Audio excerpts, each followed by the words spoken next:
Just absolutely spectacular. We're going to have our hands full. We've got to do a great job leveraging the ball. All right, thank you. Thanks, go Cats. Pat Fitzgerald and the Wildcats have won the toss and elected to defer. That means Nebraska's going out there first in our Auto Owners Insurance Impact players. Well, where else to start with? But Amir Abdullah has got 21 career 100 yards games, going for 22 tonight. Kenny Bell, the wide receiver, expect the Wildcats to gang up on Abdullah. Should open him up for some big plays. And then Chichi Araguza, the linebacker that's really their leader tonight, leading tackler on the team with 51 tackles. Good night, but a crisp fall evening for football in the Chicago area. 47 degrees, winds out of the north at 9 miles per hour. Rained most of the morning, but then dried out. We even got a little sun late in the day here in Chicago as Bo Pelini looks on, the head coach of the Huskers. 63-25, the record for Coach Pelini. Well, you know, Pat Fitzgerald described coaching as fun.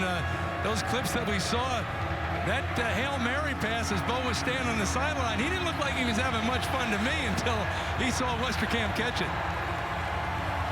Ready to kick things off. Jack Mitchell has changed numbers this week. They had a little switch on the coverage team, and so Mitchell, who's been 8, is now 20. Stephen Buckley is on the coverage team. Can't have 2 8s on the coverage team. So Jack Mitchell has changed his number. Amir Abdullah and DeMornay Pearson-L back deep for Nebraska in the kick return game, and we're underway. And it's a short kick. A lot of weight given to this young man's return ability. DeMornay Pearson-L, who's knocked out of bounds at the 30-yard line. And Nebraska will come out on the field first, and Pat Fitzgerald was concerned about number 15. Well, he did, and that's exactly what he kept saying. I refuse to kick the ball to number 15, DeMornay Pearson-L. And he kept saying that. Number 15, I promise you, Coach, you'll not see us kick the ball to him anytime tonight. Tommy Armstrong back out after the bye and back to work as the starting quarterback. And we've got a little bit of a delay. Youngster out on the field trying to get a little equipment. The tee got knocked around a little bit. The youngster charged with getting the tee had to chase it down. From the 30-yard line, first down. Amir Abdullah. And Abdullah just a couple as Travion Henry there to make the stop at the 32. Amir Abdullah came in just 25 yards away from second all-time in Nebraska rushing. Amon Green likely going to lose his spot as the number 2 all-time rusher in Nebraska history tonight. Second down and 8. Armstrong to the air for the first time. There's Kenny Bell back after the groin injury, and they're happy to have him back as he takes it to the 43, an 11-yard gain. Matthew Harris on the stop, first down, Nebraska. Well, that doesn't surprise me at all. If you're Mike Hankiewicz, the defensive coordinator at Northwestern, you're going to have to get the safety involved in that run game. That leaves one-on-one on the outside against Bell. First down and 10 at the 43. Abdullah the carry again. And Abdullah caught at the 45-yard line. Once more, Travion Henry coming up from that safety spot to provide support against the run. Well, you got to keep an eye on those safeties all day. I mean, you go back to the success formula for Michigan State. Their safeties get involved, and they put a lot of pressure on their corners. Same thing for Northwestern tonight. Second down and 8. Armstrong back to Bell, and a nice catch by Kenny Bell for the first down. Harris on the coverage, but Bell picks up 11 to the Northwestern 44. Yeah, Harris had really good coverage right there. You see he gets his hands on the receiver, but we call this the back shoulder throw versus press coverage. If it's on time, you cannot stop that. Huskers lining up in the eye from the 44-yard line on first down. Bell in motion. Abdullah the carry. Got a block.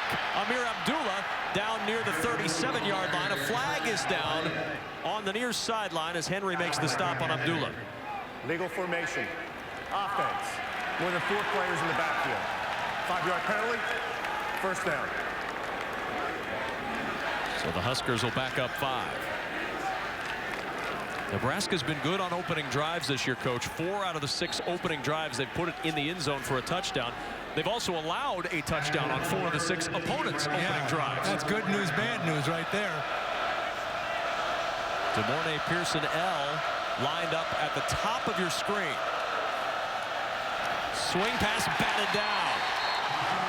Good push from Dean Lowry, who got in there and was able to swat that pass down. You look at, the number of sacks, it seems like most teams is falling off, and with quarterbacks getting rid of the ball faster, I think this becomes a bigger factor. Defensive line coaches are saying, hey, if they go to throw it fast, stop and get your hands up. Your big, tall guys make it difficult for them. When you're 6'6", that helps. 2nd and 15 at the 49. On the option, Armstrong on the keep, and Tommy Armstrong down to the 43 of Northwestern. Tackled by Anthony Walker, and it'll bring up 3rd down.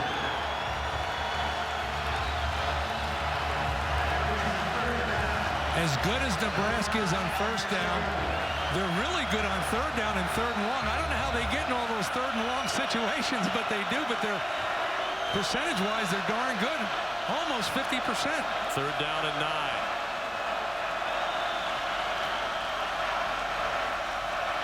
Armstrong with the play clock at 8.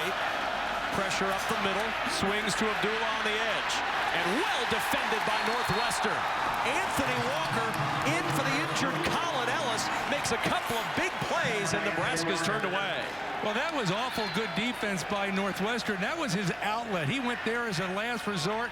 3rd and long, he was looking downfield. They had excellent coverage.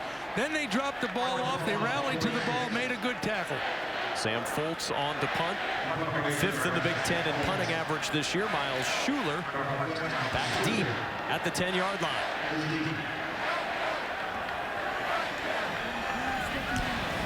Foltz trying to hang it high.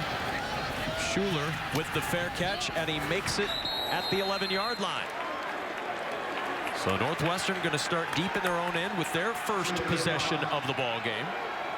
But a good start for the defense of Northwestern. The offense takes the field in a moment. Homecoming and no score.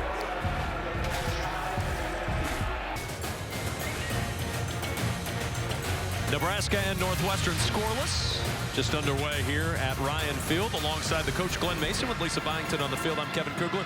Mace, let's talk about your Auto Owners Insurance impact players as Northwestern hits the field on offense. Well, we already mentioned Justin Jackson, but he'll be carrying the load in the run game. He's really a tough guy. And Kyle Prater, the transfer from USC, had 5 receptions a week ago, be coming up big. And then Randy Gregory, the outstanding defensive end, will try to put pressure in that passing game for Nebraska. There's Trevor Siemian, the quarterback, a career-high 50 attempts last week in the loss to Minnesota.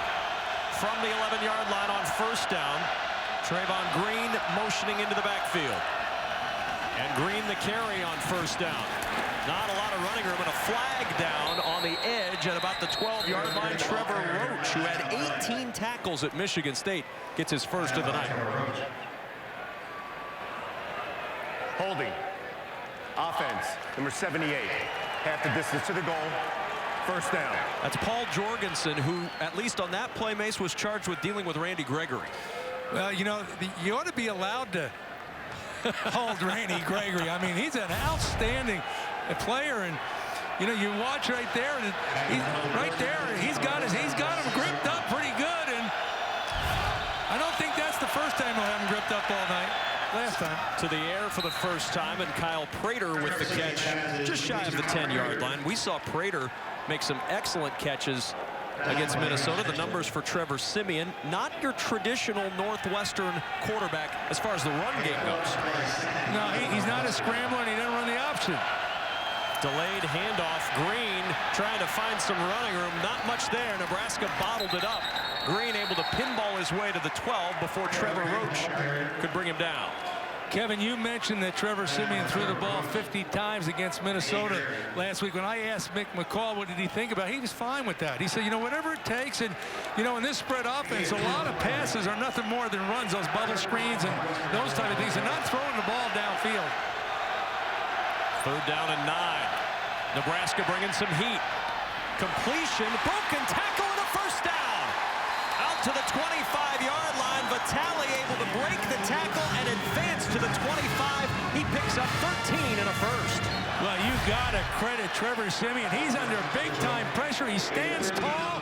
Don't worry about getting hit. He delivers the ball right on the money. Break tackle, move the chains. Corey Cooper had a shot to stop him short of the 1st down. Could not do it. And now on 1st down, Siemian finds Prater. Prater slips down at the 34-yard line. This is a grass field. We saw rain most of the morning here in the area. Well, you saw how fast Trevor Siemian got rid of the ball right there to Kyle Prater, and you can do that versus soft coverage. And he could, you can't cut off your inside foot. You got to cut off your outside foot. Stick that outside foot to go back inside.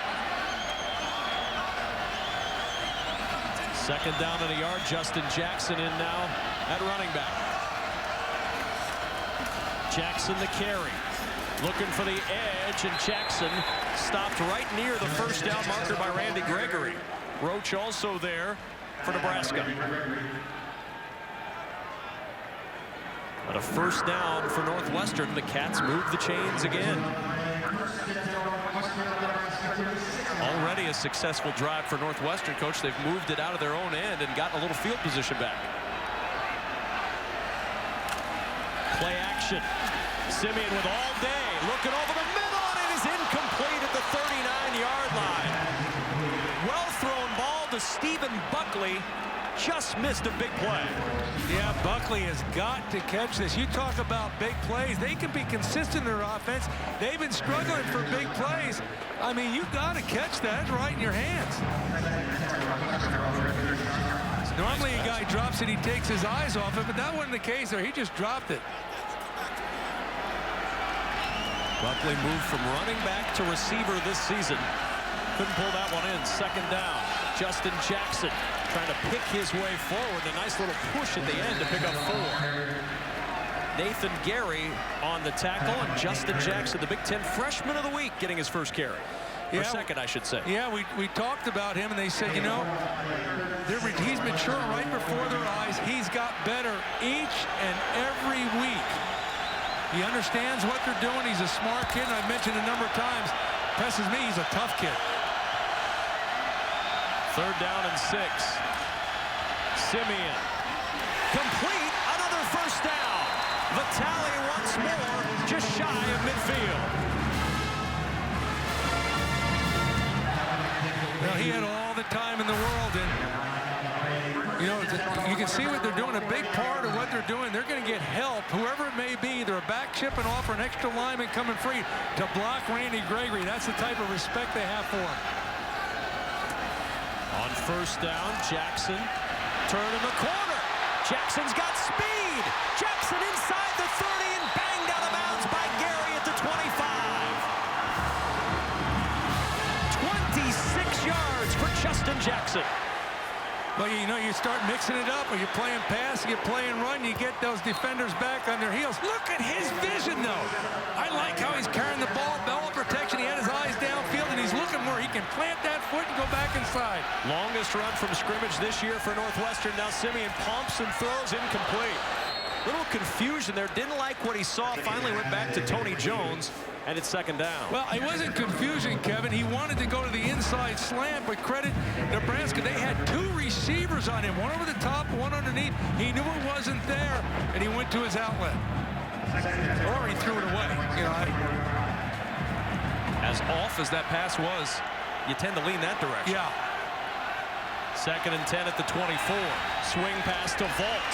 Solomon Vault, another explosive freshman with speed on the corner, and Solomon Vault, another first down for Northwestern. Randy Gregory on the tackle, but inside the 14 of Nebraska. Well, you see Randy Gregory. I like what they did, a little wrinkle there. The left tackle set up like it was a pass. Randy Gregory went into a pass rush, but it wasn't a pass. They went right outside him. First down and 10 at the 14-yard line. Northwestern started at their own 11, and they've marched it right down the field on the Huskers. Vitale in motion. Vault on the end around. Tony Jones looking for running room, and Jones upended at the 6-yard line. 8-yard gain. Corey Cooper on the stop, and even Trevor Siemian running a little blocking interference. Mick McCall lied to us. He said that he's been shrinking the playbook. Now, there's no shrinkage tonight. Injured Husker is Vincent Valentine. Huge part of that Nebraska defensive line. Slow to get up. 12-play drive for Northwestern. You think Pat Fitzgerald is excited about what he's seen from his offense? His defense got a stop after allowing 2 first downs. And now his offense has come out and driven from their own 11 to the Nebraska 6. He's excited. I'm excited watching it. It's good football. And as I was saying, we talked to Mick McCall just yesterday, and he said, you know, Coach, what we're trying to do, you know, we're not moving the ball statistically. So we keep shrinking the playbook. And what I've seen tonight, I think they've added a couple pages. Bo Pelini not quite as excited as the head man on the other side. Look at Fitz. Pointing out his offensive line, giving those guys some love. They've kept Trevor Siemian very clean on this opening drive. Told you about the woes of Nebraska's defense on opening drives this year. Northwestern trying to add to those woes. 2nd and 2 at the 6. Jackson on the carry. Jackson in trouble in the backfield, and Roach trips him up, but Jackson used the explosiveness to get a first down. As I mentioned before, I just like where he puts his on. Look at the strength of that freshman. Otherwise, that's a tackle for a couple-yard loss in the backfield. First down and goal.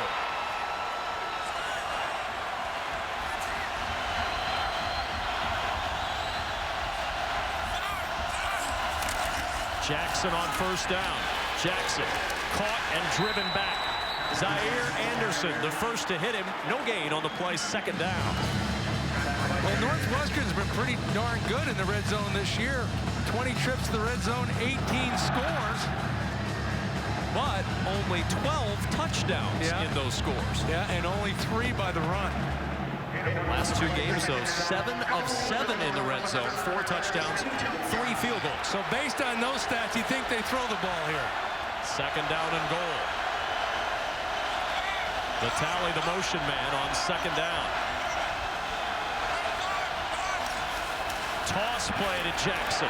Got a block. Jackson spinning into the end zone, and Jackson's got the touchdown.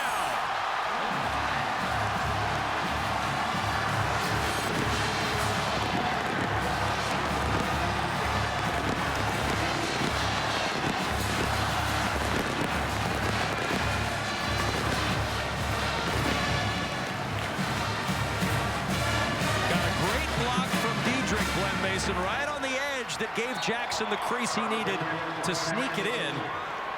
And now Mitchell will come on to try the extra point.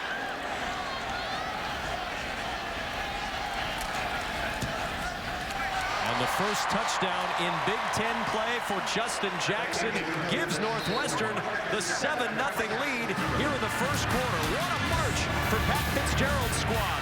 Going down the field 89 yards to put 7 on the board.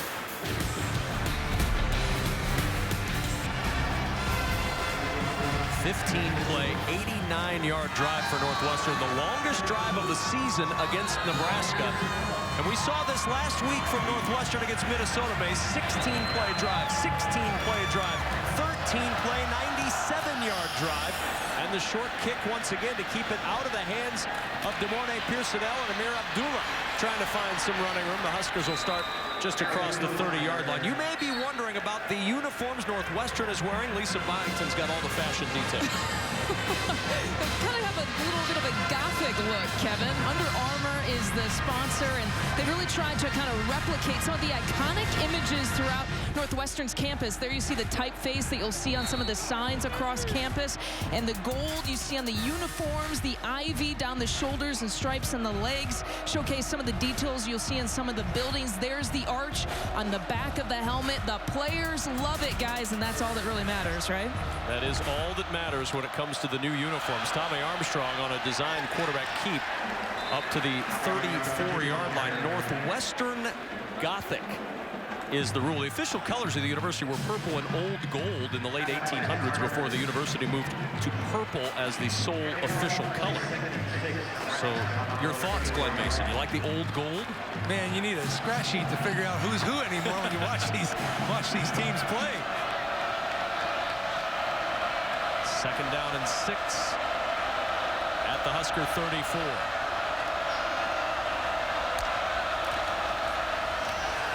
Armstrong to the air, looking deep for Kenny Bell, who leaps up and makes the catch. Kenny Bell is back in the Nebraska passing attack, and the Huskers are thrilled to see it. Well, we talked about Kenny Bell right there, and you're going to see if he gets one-on-one coverage, he's going to beat the guy deep. They're going to throw the ball up. He's an outstanding receiver, but that's what you have to do if you're going to load the box to try to stop Ameer Abdullah. From the 37, Moore, the motion man, the give to Ameer Abdullah, and Abdullah slides his way down to the 32, a 5-yard pickup for Ameer Abdullah. Huskers trying to answer that opening touchdown by Northwestern as Carter and Araguzzo combine on the stop. Well, needless to say, Nebraska has a lot of offensive weapons. You have Abdullah, you've got Armstrong, who's a good runner. They run the option. It's kind of a nightmare for any defensive coordinator. Terrell Newby, another I-back, is up at the top of your screen now in motion towards the backfield. And Newby with the carry. Newby upended near the 27-yard line, and with a first down, Matthew Harris with the tackle along with Smith. Well, the attack by Nebraska, as far as causing problems for Northwestern, is the exact opposite of Minnesota last week. Minnesota likes to run right at you. These guys like to stretch you and then run upfield. First down at the Northwestern 26-yard line. Ameer Abdullah, a little stutter step, and he's able to get extra yardage after that to the 22-yard line. That's what Northwestern coaches told us they were most concerned about from Ameer Abdullah, the quick cutback looking for extra yardage. Yeah, not only Ameer Abdullah, but the same thing with Tommy Armstrong, because they're both cutback runners, and you got to keep leverage. You play hard, but you got to not over pursue it, because they'll cut back on you and go against the grain and really get a big play. Second down and 6.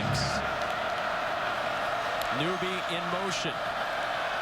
Armstrong setting up the screen, and he overshot Ameer Abdullah. That play was setting up very nicely for Nebraska, coach. They had Northwestern outnumbered on that edge. They had that whole series, they had Northwestern outnumbered. They would have given on the jet sweep, he would have turned the corner. They came back to the screen, and that was open too. But there's the pass rush. He's got two blockers in front of him. They make that block, and he catches it. He may be dancing in the end zone. Instead, 3rd and 6 at the 22. Armstrong to Bell, and it's dropped by Kenny Bell at the 17-yard line.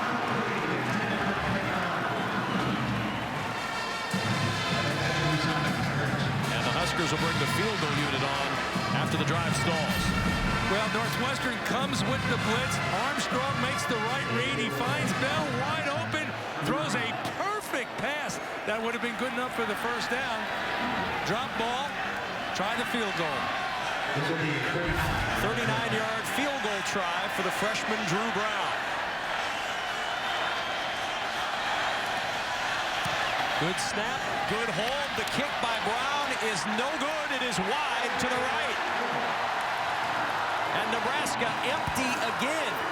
The 39-yard field goal missed by Brown, his 3rd miss of the season. And the Huskers unable to get it done. I don't think he hit it real good. He pushed it. He kind of shanked it off to the right. And Pat Fitzgerald says, yeah, I like that. Homecoming at Northwestern, the homecoming parade last night. Getting the chance to gather together once more as Wildcats all come home. And tonight, gather here to cheer on their team. Even a little Thriller from the band, which is ironic because Mace and I were also dancing to Thriller last night.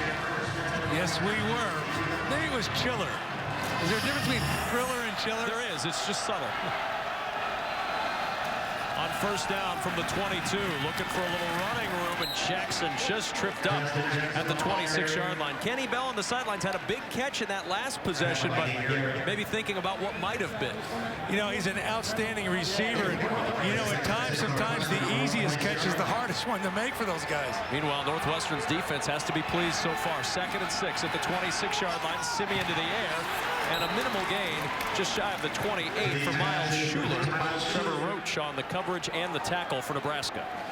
Good coverage by Roach. You know, you can't defend everything, so those little 4 or 5 yard crossing routes, you let them catch it, but you got to make the tackle. No yardage after catch. 3rd down and 4 for Northwestern. Simeon with lots of time. Pressure came late, dumps it off, and he's got the 1st down. A flag comes in late as Vitale has plenty for the 1st down, but there's going to be interference against Northwestern.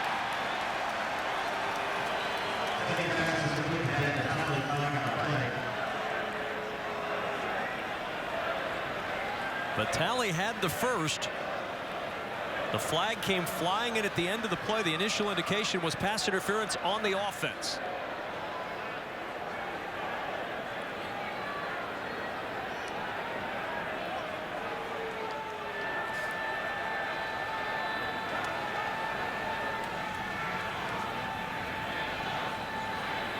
Long conversation here, Coach.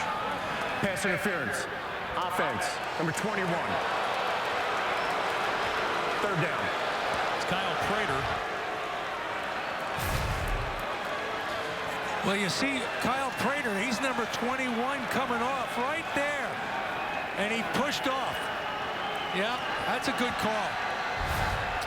That's a good call. So put the ball all the way back to the 14. It's 3rd and 18 for Northwestern. 3rd and 18.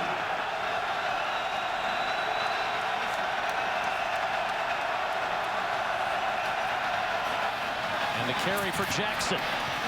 Jackson out near the 25-yard line. Trevor Roach on the tackle, short of the 1st down, and Nebraska's defense gets the stop, and they'll get the ball back. Kevin, what's really impressive, right at the end of that run, Jackson plants his foot, cuts back inside a couple extra yards. Gradone will punt, but the question is, will he punt to the man back to return to Mornay Pearson now? Well, according to Pat Fitzgerald, the answer is no. Easier said than done, though. He's going to try to punt away from him. Sometimes that causes shanks in punting. 2 punt return touchdowns for Pearsonell. He leads the nation in punt return yardage. And he will indeed send it to the sideline and punt it away from DeMornay Pearsonell. However, they've not marked it. It's going to be across the 40, across the 45, and Nebraska starting at the 46-yard line. Jackson's touchdown has given Northwestern a 7-point lead. Huskers with good field position.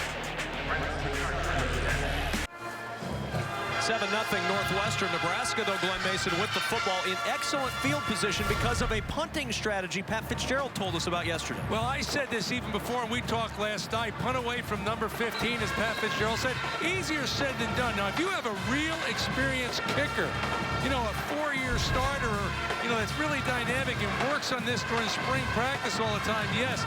Pressure-packed game and a guy that's really not a great punter. You think about that, plus the 2 squib kickoffs, they're giving Nebraska great field position. Just a 29-yard punt. The Huskers start at their 46-yard line. Tommy Armstrong trying to break a tackle in the backfield, and he cannot do it. Great play by Max Chapman, the junior from Florida.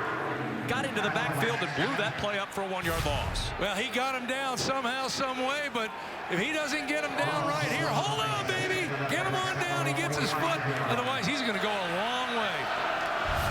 2nd down and 11. On the option. Armstrong on the keep, and Armstrong down just shy of midfield. We've talked about the division. This is such a big game in this West Division between Nebraska and Northwestern. You saw a great clash earlier today on BTN. Minnesota with the 1-point win over Purdue to stay unbeaten. Iowa losing its first game in conference when they went on the road today to Maryland. Northwestern and Nebraska trying to stay right there near the top. 3rd down and 7. Armstrong hit as he throws, and it's deflected and incomplete. Almost intercepted after it went through the hands of Kenny Bell by Anthony Walker, but the Huskers go 3 and out, and the field position does not hurt Northwestern's defense at all. Well, man, you know, you're right. You stop them, so they're going to turn the ball over. And, you know, assuming that Northwestern would have made the tackle on the spot, that wasn't enough for the 1st down as it was. You see good pressure on Armstrong. I guess Pat Fitzgerald's got a lot more confidence in his defense than we do.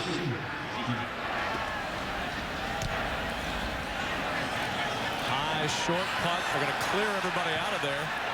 Takes a little bit of a Nebraska roll, and it'll be dead at the 16-yard line. We saw Northwestern drive from the 11-yard line before. Can they drive from the 16-yard line with 2 seconds to go in this first quarter? Weekdays, our national college football experts discuss the weekend's biggest stories and the impact they have on the national championship picture. Big Ten football and beyond, weekdays at noon and again at 7 Eastern on BTN.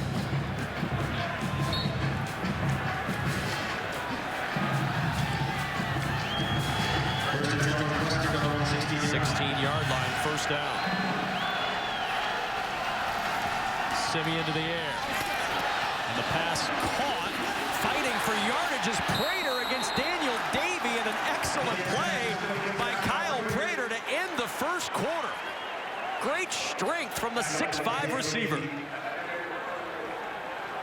Now Prater, though, up and limping at the end of that play. And that is how the quarter comes to an end. It's a quarter in which Nebraska struggled to get it going again on the ground. Northwestern played good defense and pitching a shutout after one.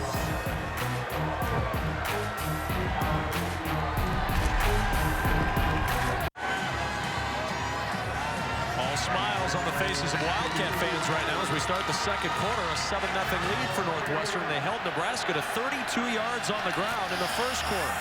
Second down play, and Volt bouncing off a tackle gets a yard to the 25, leaves him 1 yard short of a Northwestern first down.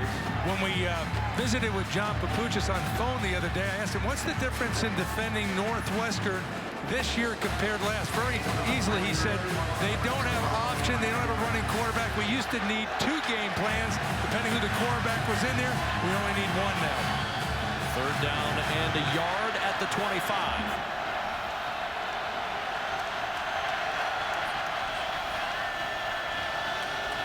Jackson up the middle, little cutback, got him the first down. Zaire Anderson and Josh Mitchell on the stop, but Justin Jackson showing some new eyes again tonight. Just why Northwestern coaches are awfully excited about this freshman. Kevin, it's easy to make a cut as a running back, but the really gifted ones, what you saw right there, they make a cut and gain ground at the same time. We've seen the cutback ability, we've seen the power, we've seen the speed. Justin Jackson, back-to-back 100-yard games, and he's well on his way already tonight. 162 yards against Wisconsin, and then 106 yards against the Gophers a week ago. You left out one thing, toughness. No question. I'm telling you, sometimes you can't explain it, but you know it when you see it. From the 27, Huskers bringing late pressure. Simeon over the middle. Diving catch is made with flags down at the 42-yard line. What a grab by Tony Jones with all kinds of pressure on him from Daniel Davey. He waited as long as he could deliver that ball. 15-yard gain. Jones, the senior, with the diving grab in front of Daniel Davey. Pass interference. Defense, number 23. Automatic, first down. I want to tell you, this penalty came way out of left field. But you know what? It's right. He had his arm around him. At least that's what the officials saw. You got to get the arm that's in front of the receiver out there without wrapping that rear arm around him. That's when you get called. At the 42, first down. 4-man rush from the Huskers. Simeon flushed. He's going to run. And he slides at the 44-yard line. Zaire Anderson covered him up there. Northwestern fans wanted a flag thrown in the direction of the Nebraska number 13 when he hit their 13. Well, when a quarterback slides, he ducked his head right there. He led with his head, and normally that's how you get called. Yeah, he went with his head. Second down and 7. Simeon, pressure coming, deflected and incomplete. And here comes a flag in late. Gary came in and made contact with Cameron Dickerson, and Dickerson went down. Now, Jamie Taylor was the first guy that got there, may have touched that ball. Personal foul. Defense, number 25. 15-yard penalty. Automatic. First down. Nathan Gary flagged for 15. Well, let's see it right here.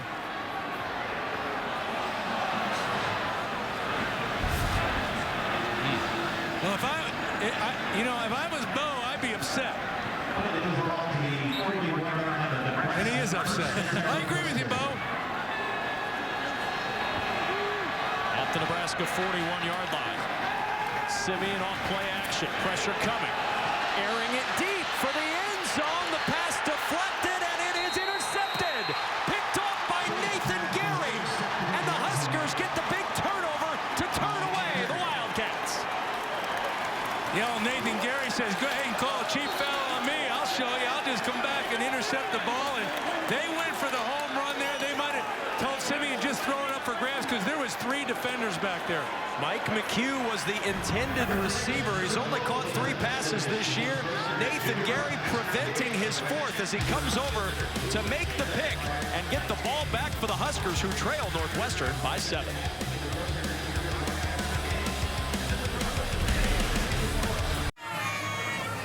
Nebraska gets the ball back, trailing 7-0, but Northwestern head coach Pat Fitzgerald was upset about a play that didn't get called. Yeah, when you watch this here, watch Zaire Anderson come in right there. You cannot lead with the head. They lucked out. I'm talking about Nebraska lucked out. That should have been flagged. You see Coach Fitzgerald's reaction still unhappy about that as he's pointing at the replay board.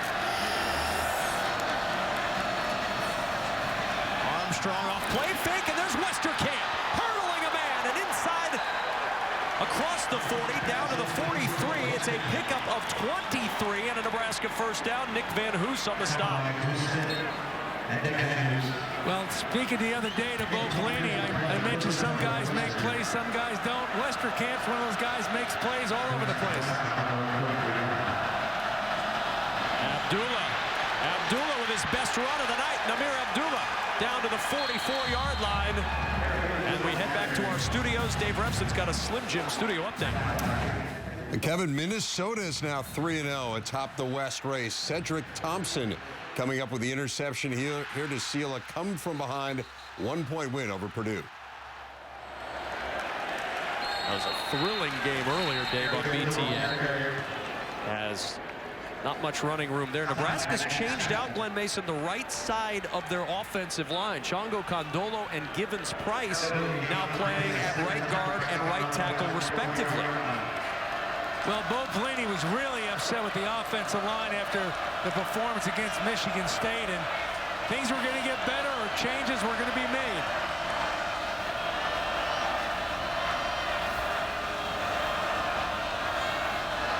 Ryan Reeves also in at center for Nebraska as he snaps it to Tommy Armstrong, and a big hit on Trey Foster at the 40-yard line. They'll mark him just across the 40 at the 39, and it'll bring up a 3rd down for the Huskers.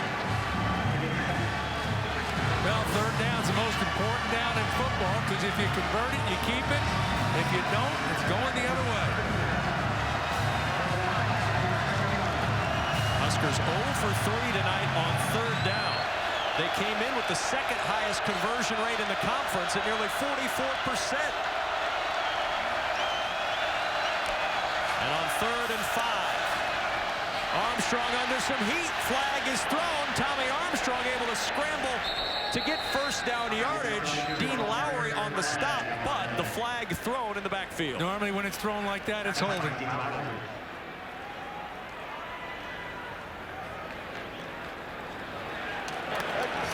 Personal foul.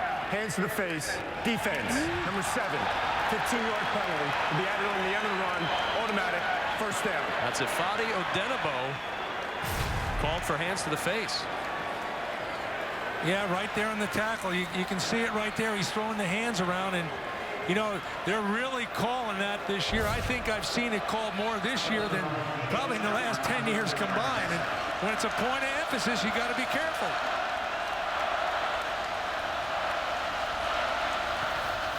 First and 10 at the 18-yard line. Amir Abdullah. Tommy Armstrong. Armstrong on the keep, and Armstrong down to the 1. Terrific fake as Armstrong takes it 17 yards and got a huge block from Abdullah. Well, you look at Armstrong, he's like having an extra running back. In this case, he is a running back in the backfield, and he has some patience, and when he finally sees the hole, he levels his shoulders and goes right for the goal line. Huskers knocking on the door. First and goal from the 1. Abdullah burrowing into the end zone for the touchdown. Amir Abdullah with the touchdown, now second place all time on the Nebraska rushing list, and he's brought his team an extra point away from tying it up.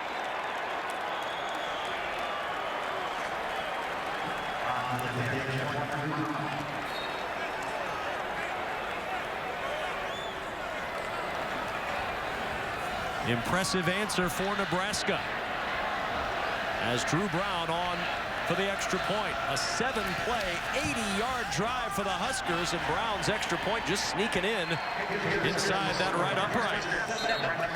10-14 remaining in the first half. When you've got Amir Abdullah and Tommy Armstrong, your ground game can get going. Tommy Armstrong went 17, and then Amir Abdullah able to take it the rest of the way for his 11th rushing touchdown of the year. Nebraska and Northwestern tied at 7.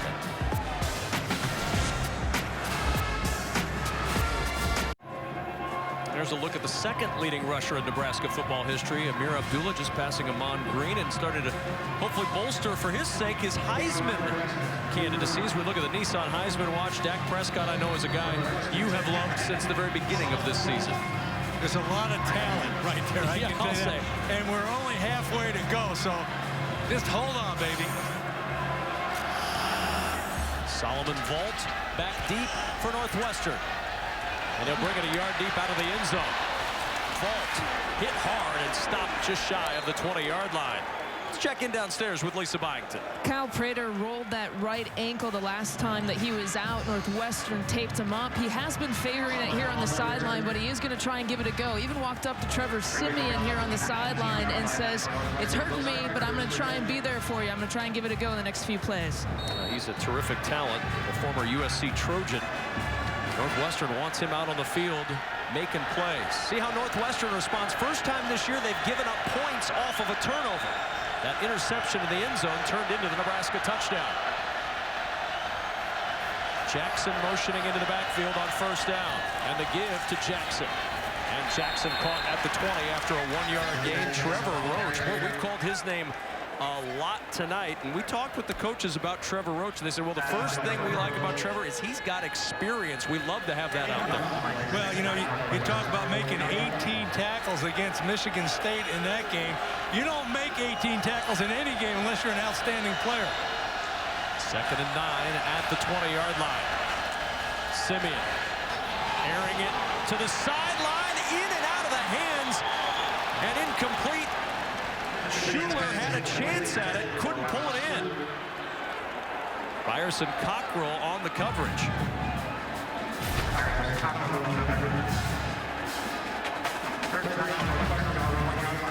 What was really interesting on that pass right there, the sense of urgency by Bo Pelini and the Nebraska staff to make a substitution for this 3rd and long and get a guy off the field because they don't know how fast the ball's going to be snapped was impressive.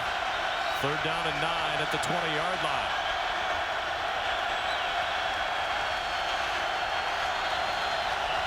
Siemian, pressure coming up the middle. Siemian is sacked for the first time tonight.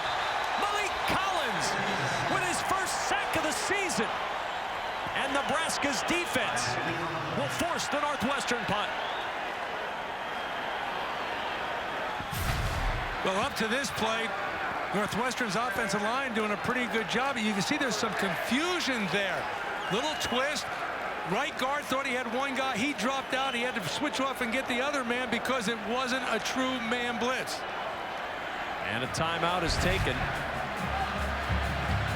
Huskers using their first timeout. We'll use it as well. 9:11 to go in the 2nd quarter. Tie ball game.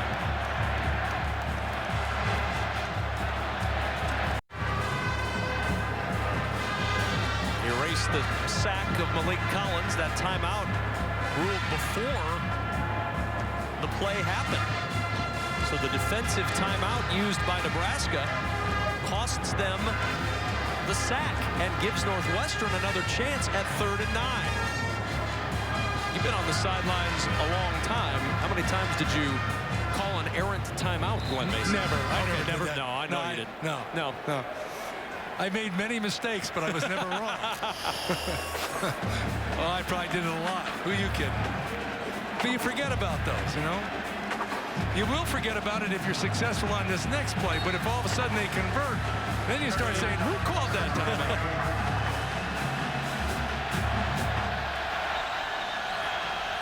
3rd and 9 once more. Pressure once more up the middle, and the pass off the fingertips and incomplete.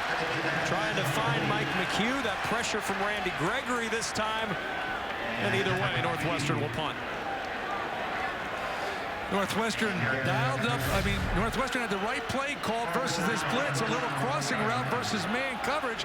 You have a chance there, especially if the man misses the tackle. You go a long way, but pressure forced the errant throw. Now does Gradone angle it again to keep it away from DeMornay Pearsonell? He did the first time, had a 29-yard punt out of bounds. Flag down at the snap. This is a line drive. On one hop, Pearsonell, nowhere to go. Excellent coverage by Northwestern, but the Huskers will start with very good field position at the 43-yard line. The flag down back at the line of scrimmage. Chichi Araguzzo down there on coverage for Northwestern. Legal formation on the kicking team. So now Bo Pelini with a decision. You've got an explosive punt returner back there. Yeah, but you've got great field position. Yeah, if you've got good field position. Legal formation on the kicking team. More than 4 players in the backfield. A 5-yard penalty will be added on to the end of the kick. First down. They wanted to check, though, to make sure Bo didn't want them to re-punt and give DeMornay Pearsonell an opportunity to go again. Huskers start near midfield when we return. Amir Abdullah with the touchdown on the last possession for the Huskers to tie this ball game up at 7 apiece. And Glenn Mason, I know you like a lot about Amir Abdullah's game on the field, but I know you also like a lot of Amir Abdullah off the field. Here's what he talked about as far as leaving a legacy at the University of Nebraska. Well, he's a great football player, but my experience being around him, he's even a better person. At the kickoff luncheon, what he did was unbelievable. You want to be remembered as someone who catapulted this program to where we are now and above. Huskers with their best starting field position of the night as Amir Abdullah and company go back to work from the 48 play action. Armstrong looking deep for Kenny Bell. Bell inside the 10 count, pull it in. Matthew Harris is there on the coverage. One-on-one coverage, and Harris up to the challenge.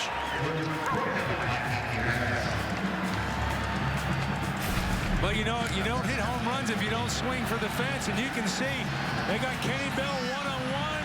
Armstrong throws the ball up there, and good defense. You see the defender gets his arm in front, almost wraps his arm around, but good play. Swing pass to Newby, and Armstrong led him a little too far.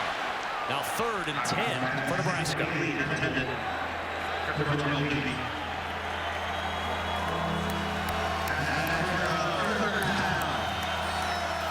Northwestern's defense trying to get the quick 3 and out. Get the ball back. I'd call the same play they did a year ago when they had a 3rd and 15. They only need 3rd and 10 for the game, and put it in Abdullah's hands. 3rd down. Armstrong on the roll. Bell sideline, can't pull it in. So the Huskers quickly 3 and out with 3 incomplete passes. And Armstrong and the offense will head back to the sideline. Well, that's really important for Northwestern's defense, because you think about your offense, you know, struggle a little bit, and they go all the way down there, and 80-yard drive Nebraska against Northwestern. You think getting a little bit tired up. They're not ready for another long drive, so that was really important there. Fultz ready to punt. Miles Schuler back deep. Fair catch called for and made at the 15-yard line.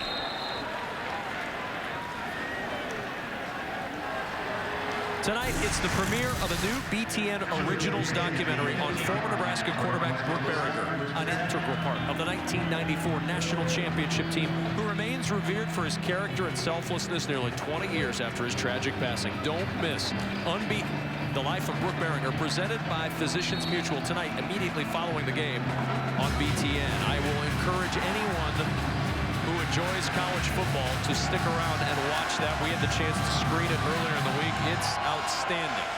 Terrific work by everybody at BTN who put that together. On first down, Jackson to the edge, and Jackson gets 3 to the 18-yard line. Zaire Anderson on the stop.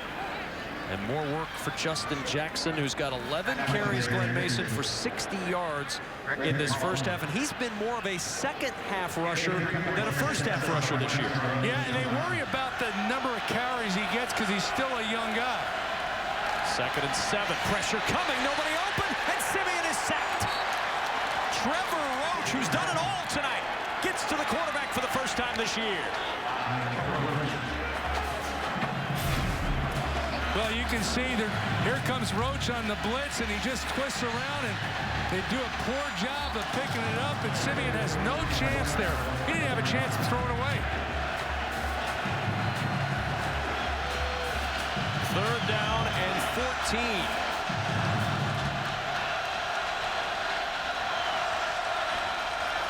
That's Green in motion into the backfield.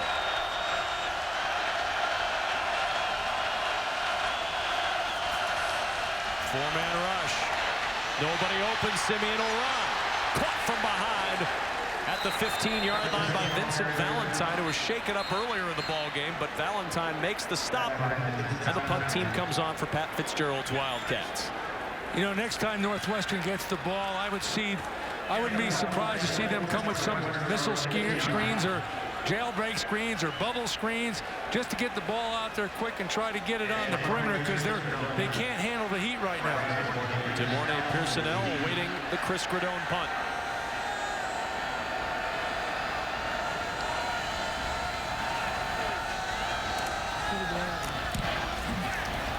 Good punt. Demorne Pearsonell at the 47-yard line breaks a tackle. Look out. Demorne Pearsonell out of bounds in Northwestern territory. At the 43-yard line is where Nebraska is going to start. And the Huskers, with excellent field position, their best start of the night. They nearly had the big play on their last possession. What will this one hold for Nebraska?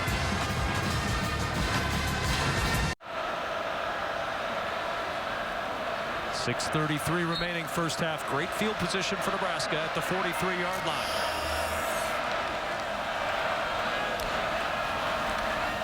Abdullah, big hole.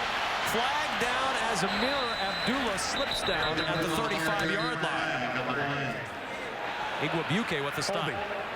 Offense, number 68. 10-yard penalty, first down. That's Jake Cotton with the hold.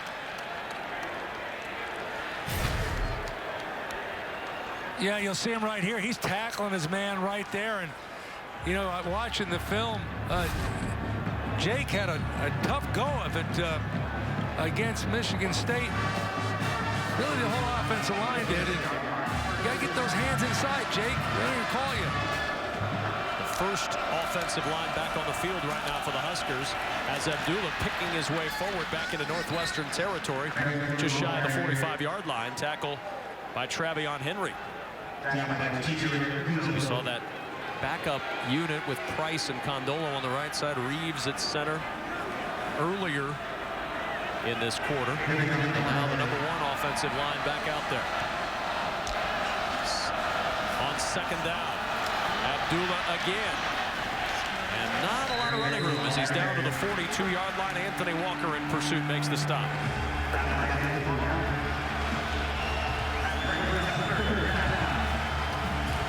I'll tell you, I called Jake Cotton out before, and that time he came through and hit the linebacker, knocked him on his rear end about 5 yards downfield. I think he's in a bad mood right now. 3rd down and 9 for Nebraska. Armstrong with time. Armstrong deflected and incomplete. Two receivers in the area went through the hands of Alonzo Moore. Had Westerkamp out there as well, and they're talking a little bit. Well, the difference here is that Northwestern's just going to rush four guys. They're going to try to play coverage. You can see two receivers right there. One is wide open, and it's an errant pass again. Or he's saying, hey, what are you guys doing out there? We're not on the same page. Communication. That's, I think, what he's saying. You can read lips from a long ways away. I've just been around these guys for a long time. Bolts will punt once more. Schuler back at his 10-yard line. Fair catch signaled by Schuler and made at the 11. Northwestern back to work. The two teams exchanging punts, still tied at 7.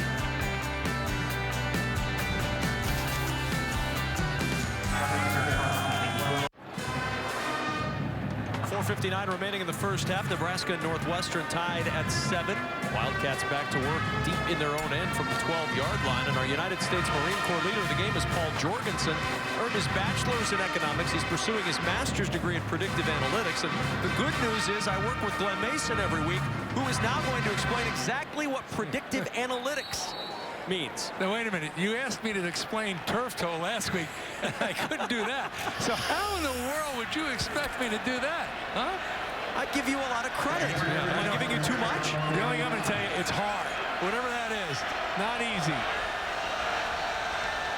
At the 12-yard line, first down for Trevor Siemian and the Wildcat offense. Here's that screen that you talked about. And positive yardage for Miles Schuler to the 20-yard line. Glenn Mason, you called it. It was time to see some jailbreak screens and some things to relieve that pressure a little bit. Well, whatever that predictive analytic mind that I have, you know, all of a sudden you're under rush. You got to do something. 2nd and 2 from the 20. Jackson on the sweep. Cuts it upfield, breaking a tackle. And Jackson across the 30-yard line before Corey Cooper can finally bring him down. This is a freshman, a true freshman, running like this. Why do I feel when I'm watching this guy, I'm thinking that's what a young Amir Abdullah looked like. Look how he plants that foot. That's that cutback running that they all talked about Northwestern, that they worry about Abdullah. Well, they got one on their own team.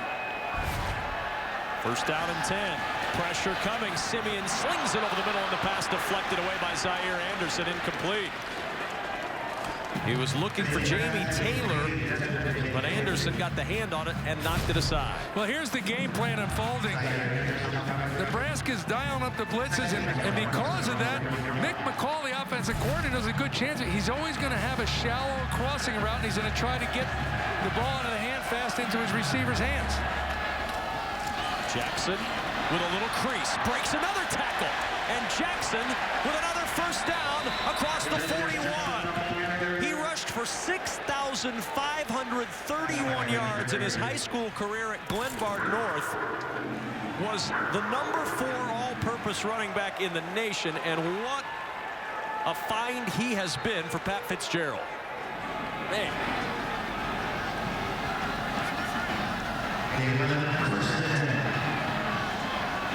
At the 41, first down. There's that screen again. Across midfield. Running room and caught from behind at the Nebraska 39-yard line. Easy advance, big gain, Northwestern on the move. And at the very least, they've changed the position, field position. They've been playing on a long field. Nebraska on a short field. Now at the very least, it's changed. Pacing things a little bit more here from the 39-yard line. Jackson again. Gets through Roach. Jackson into the secondary and slipped as he cut just shy of the 26. Another 13 for Justin Jackson. And that move early to get past Trevor Roach opened up the run. You talked about how many yards he had at Glenbard North. I guarantee you his high school coach cried the day he graduated. Wow. Hold him back a year. Solomon Vault in to give him a breather. Vault turning upfield, and Vault with some running room. And Vault pulled down by Cockrell at the 22-yard line. He gets 5 on first down. Yeah, talk about Solomon Ball. They recruited him as a wide receiver, and now they got him playing running back. And that's one thing that Pat Fitzgerald does in recruiting. He recruits best athletes on teams, and then he finds a place for them to play. Emptying out the backfield on 2nd and 5. Now Vault will motion back next to Simeon. Vault with the carry once more, and this time Nebraska up for the challenge. Malik Collins on the tackle for the Huskers. Now big 3rd down here in this 7-7 ball game. Don't you love it? Huh? He's right. This is fun. Pat Fitzgerald's exactly right. College football is a blast. It ought to be fun to coach and play and call and watch, and it's fun tonight. In at running back is Trayvon Green. 3rd down and 5 at the Nebraska 22-yard line. Jones in motion. Whistle and a stop and a Nebraska defensive timeout. 2 timeouts used by the Huskers in this first half. Both on the defensive side of the football. Yeah, Bo Pelini, he called that timeout from the sideline. Whatever he saw, they went in motion. He didn't like it. Immediately went to a timeout. 3rd and 5 for Northwestern after the timeout. Northwestern and Nebraska trying to figure out an answer on a critical 3rd down and 5 in the late stages of this first half. Wildcats and Pat Fitzgerald's squad at the Nebraska 23-yard line, just inside the 23. Trevor Simeon, after the Nebraska defensive timeout, ready to go to work.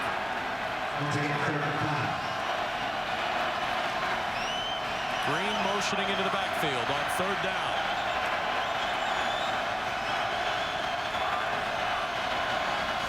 Simeon with pressure coming late. Open receiver, 1st down, and a flag down in the backfield. Miles Schuler on the catch, and Simeon got hit late.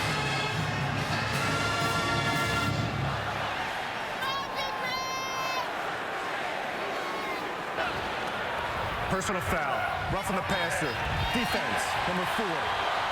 The penalty will be added on to the end of the run. Automatic. 1st down. Randy Gregory got there, but got there late.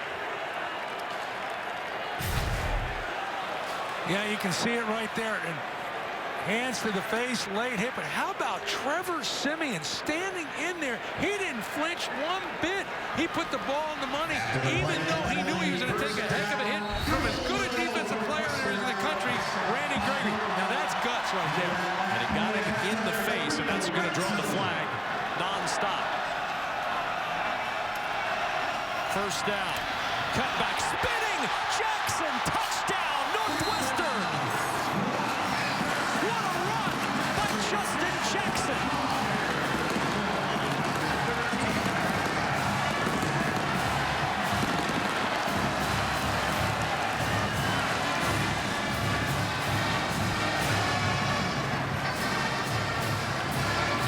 Glenn Mason, that kid is something special. I told you he's a star of the future. What I didn't explain was the future was going to be this game. 103 first half yards for Justin Jackson.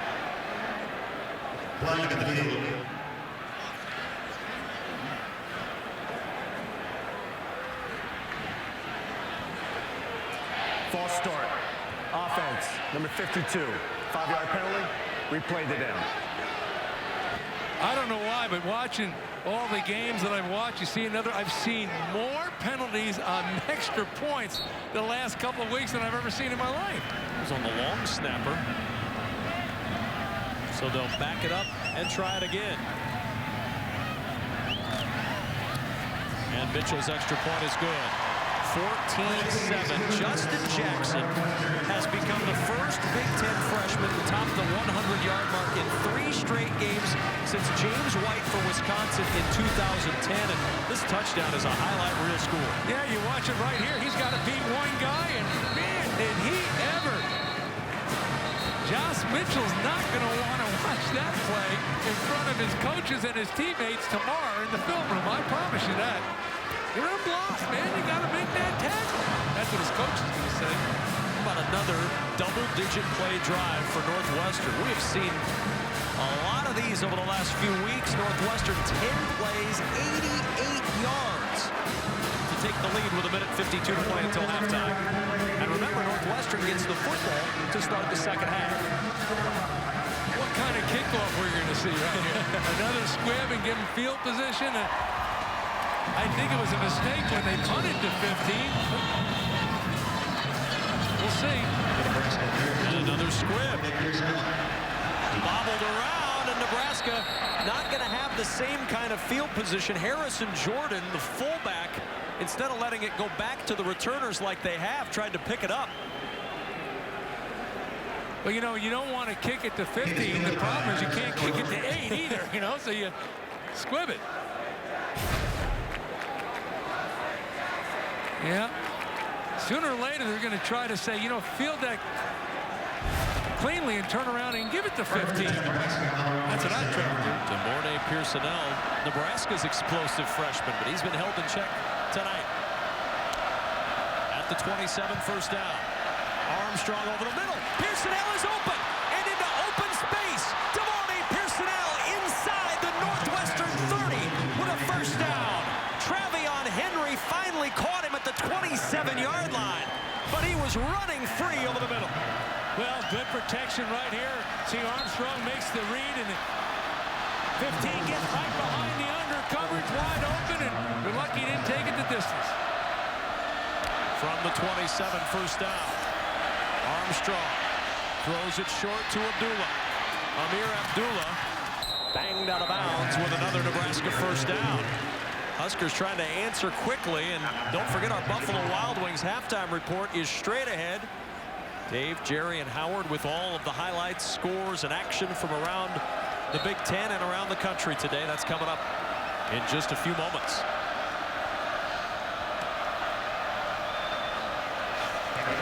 Huskers a little bit of a personnel confusion. Now they get everybody out there. Sam Cotton running on late. They look confused to me. From the 17, first down.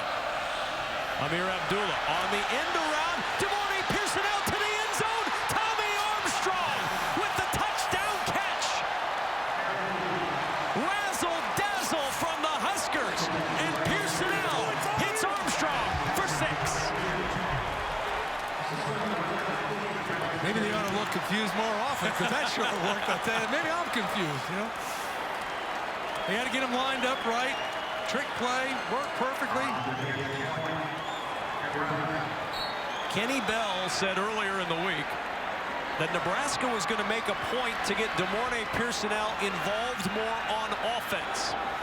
Hard to be more involved than he was on that drive. A big catch and a touchdown pass to his quarterback, Tommy Armstrong Jr.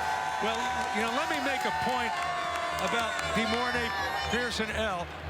I've done a lot of games. I've talked a lot of times to Pat Fitzgerald, and I've never heard him single out a player that he was concerned about, where he said, we're going to try to keep the ball away, we're not going to kick him. Well, you know, you can't keep someone from throwing the ball, but he was really concerned about the ability of this young man. He was a quarterback for the most part at West Potomac High School in his senior year. He had 876 yards passing to go along with his over 1,000 yards rushing. And he looked like a former quarterback on that little toss to his current quarterback. What did he look like on that slant route that he caught? Watch this. Good execution. Come with the reverse. Throw the ball. Wide open. Totally fooled. Tommy Armstrong, the first Nebraska quarterback with a touchdown catch since Joe Gans, who's now the GA coach, had one in 2008 against New Mexico State. A little bit of running room on the return, and Northwestern's going to have excellent field position as Solomon Vaught takes it just shy of the 35-yard line. So Northwestern, who's got the ability to strike quickly, has 1:06 and all 3 timeouts to work with. You know, some people might say, well, how did Armstrong get so wide open? I can just tell you, if you catch somebody in man coverage, no one's responsible for the quarterback as a receiver. So sometimes you dial up exactly the right play, and all you have to do is execute it. And a tie ball game. Back to the Pat Fitzgerald comment. This is fun. Yeah. This series has been nothing but fun since Nebraska joined the Big Ten. Simeon with good protection, and the pass is incomplete. Trying for the sidelines and Tony Jones. Second down. Yeah, good pass protection and good pass coverage by Nebraska. You know, there's two teams out there playing, you know.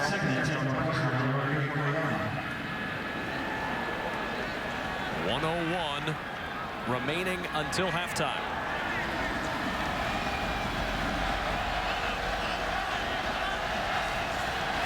Simeon with pressure again over the middle, and it's knocked away. Nice play by Josh Mitchell, and here comes a flag in way late at the end of the play. Tony Jones was the intended receiver, and that flag was in a good 4 seconds after the play was over.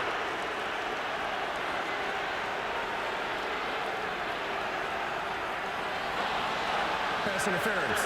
Defense, number 5. Automatic. First down. Officials saw something that prompted the flag and the pass interference on Nebraska's defensive captain. Well, let's watch it right. Man. Let's watch it.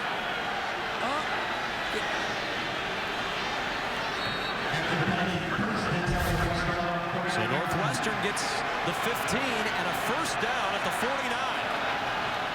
Simeon, and it's dropped by Kyle Prater. Prater trying to turn it upfield. He left the ball behind. Daniel Davey on the coverage.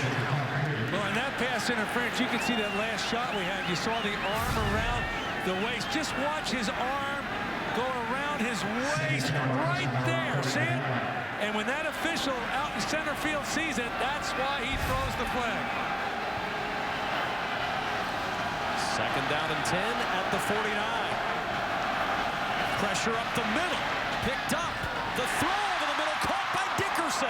And Dickerson with a first down to the 36-yard line. Huskers with an injured player back at the 40-yard line. And a little bit slow to get going is Randy Gregory. He missed time earlier this year with an injury. And Gregory really struggling right now. Well, you know, the chess game that's being played right here, Nebraska's running a lot of blitz. So what Mick McCall's doing, he's calling a lot of routes going across the middle so that it's in the clear view of Simeon throwing the ball. So if he's under pressure, he has a chance to pick it up.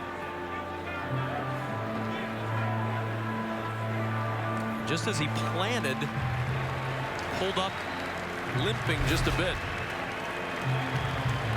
And Randy Gregory causing Nebraska fans a collective gasp as he limps to the sideline. They were worried, they being Northwestern, worried about his pass rush ability.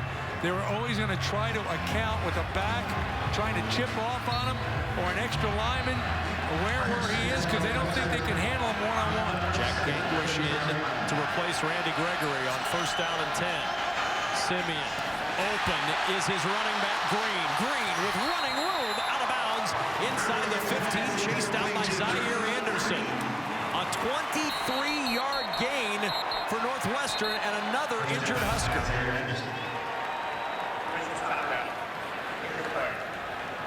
Well, you can just see, I keep talking about those crossing routes. Right now, they are working. We know that Nebraska likes to play a lot of man coverage. When you play man coverage, that's effective because the guy that has that crosser man-to-man, if you don't have him, he's going to go a long way. It's Josh Mitchell who's down. See if we can see here.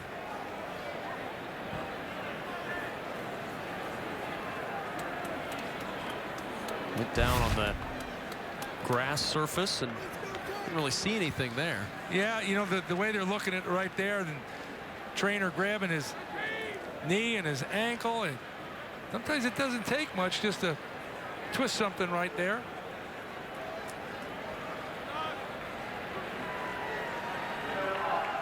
Bo Pelini and his defensive coordinator John Papuchis in the last two plays have lost Randy Gregory and Josh Mitchell. There's some positions in football you can play with a bum wheel. You see Gregory back there, but cornerback is not one of them.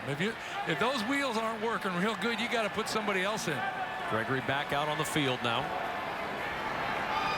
Northwestern trying to put a late touchdown on the board and take a lead into the halftime locker room. At the 13-yard line on first down.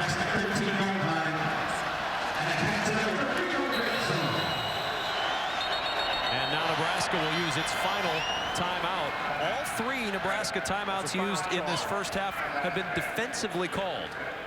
And coming up, our Buffalo Wild Wings halftime report, 26 game seconds away. Dave, Jerry, and Howard will be making their way to the set to bring you all the scores and highlights from around college football.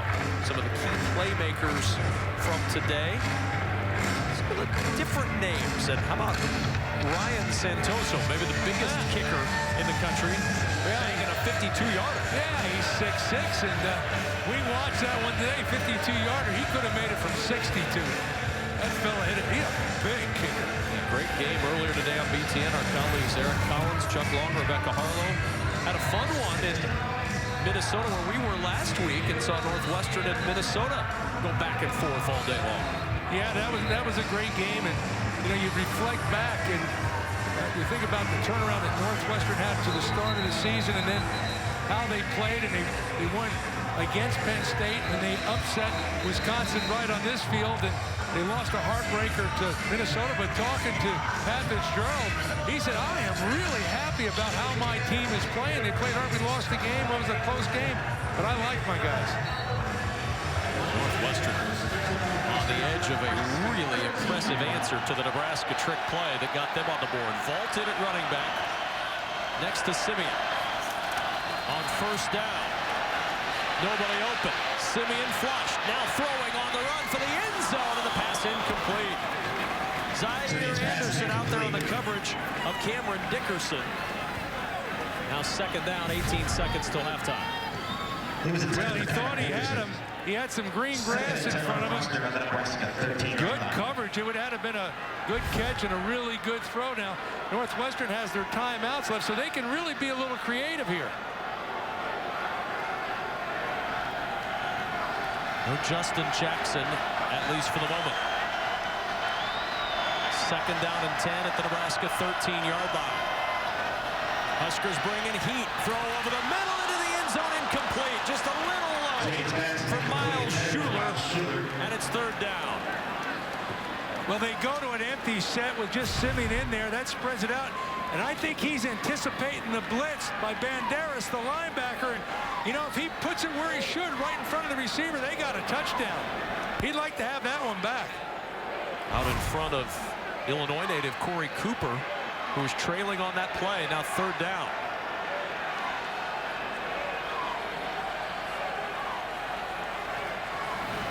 Pat Fitzgerald letting the play clock run down a little bit. Northwestern's going to use a timeout. First timeout taken by the Wildcats. Third down and 10 coming up for Northwestern, and Northwestern making some hay offensively because of a guy we talked about at the top of the show, Justin Jackson. Well, I've been impressed with him, but not as impressed as I have been with tonight. I've seen this guy do it all, and against a good defense by Nebraska, and you can see the cuts that he makes. Look at that vision, look at that cut, look at that strength. He's got the ability to get it in the end zone. Now we come up with a third down situation for Northwestern, and I don't know exactly what they're doing, but I know what Pat Fitzgerald's telling them. They're going to throw the ball. Don't lose any yards. The last thing we want before the half, at the very least, is a good shot at a field goal.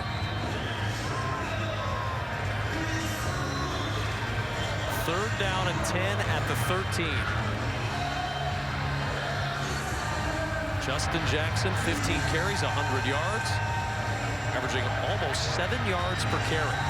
I like to call that jailbreak screen, that missile screen again, anticipating the blitz. Third down and 10 at the 13-yard line.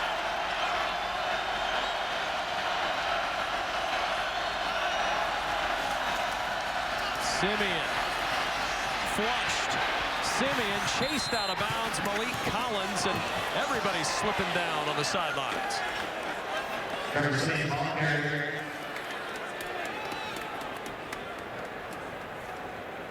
No ill intent on either side over there. And now 4th down and 9 with 7 seconds to go until halftime. Yeah, that's just slippery. That has nothing to do with the play of a Nebraska player. It's just dangerous over there. Trevor Simeon's fortunate that young lady was there to hang on to the jacket, kind of break his fall. Officially a 29-yard try for Mitchell. As long as the year is 28. And Mitchell's kick is good, and Northwestern takes the lead with 3 seconds to play in the first half.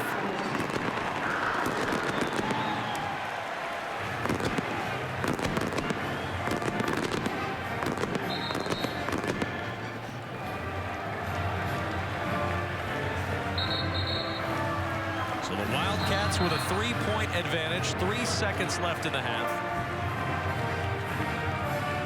Northwestern will get the football to start the second half. Of course, these games being tight, no surprise to either of the head coaches or to anybody who's paid attention the last few years. 1 point separating the 3 teams, or the 3 games over the last 3 years. And that guy calls that fun.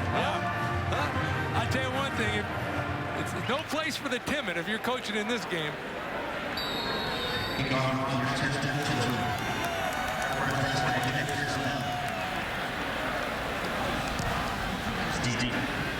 Another short kick. DeMornay Pearsonell from the 20. And DeMornay Pearsonell just shy of the 40-yard line. As halftime is here, our Buffalo Wild Wings halftime report is straight ahead. Northwestern will take a 3-point lead into the locker room over 19th ranked Nebraska, 17-14, our halftime score. Northwestern on homecoming, giving Nebraska all they want tonight, a 3-point lead for the Wildcats.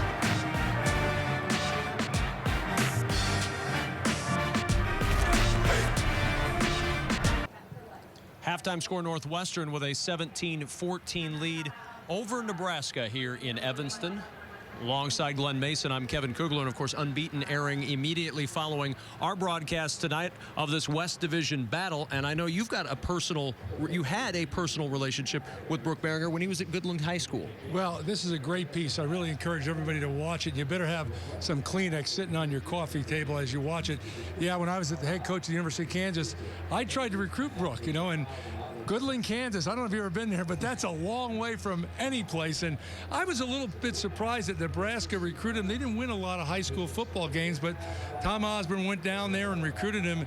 And I remember him calling me the night to tell me that he was going to go to Nebraska, and he was apologizing to me. And he called me before he called Tom Osborne. And after the first year he was there, he was struggling a little bit. He called me one night at home and, just talking. And I didn't want to talk him into anything, but I said, if things don't work out, you always have a home here in Lawrence. No, it's a great documentary. You'll want to watch it. It follows immediately after our broadcast of Nebraska Northwestern.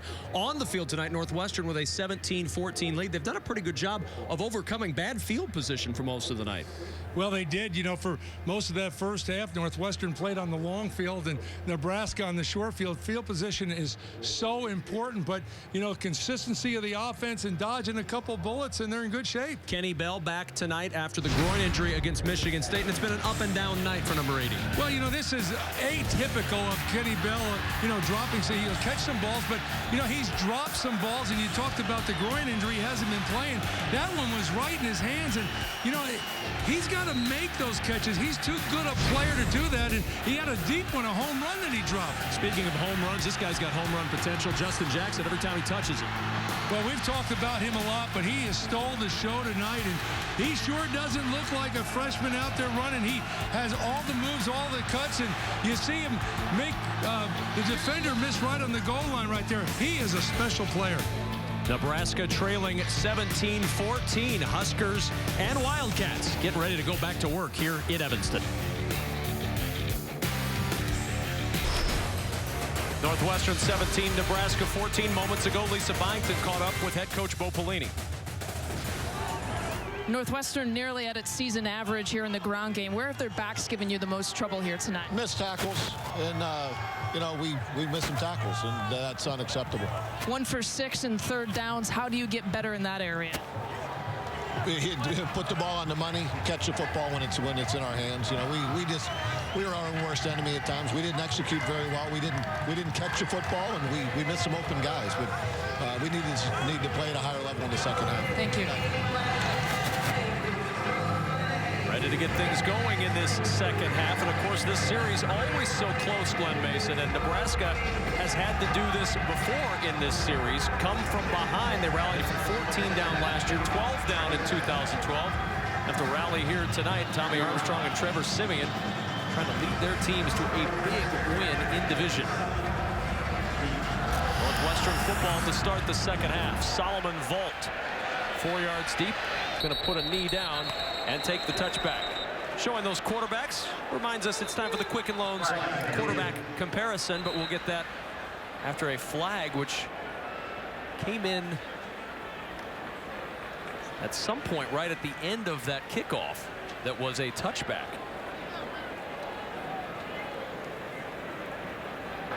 There's no foul on the play.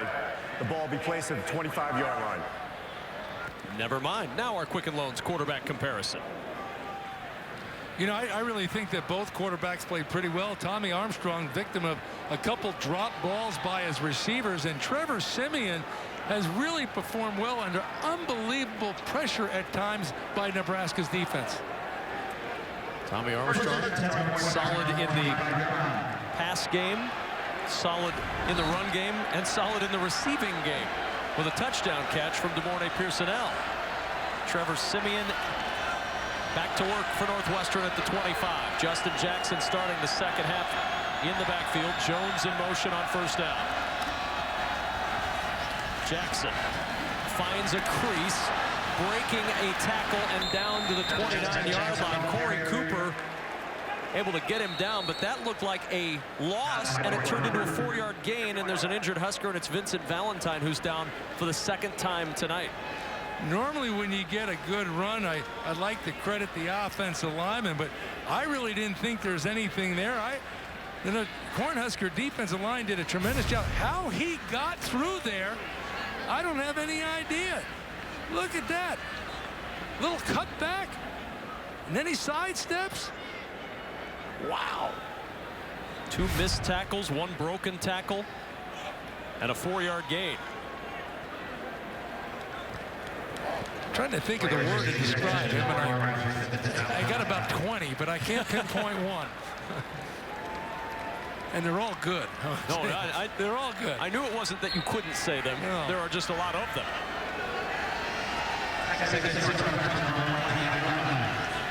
Second down and 6 for Northwestern.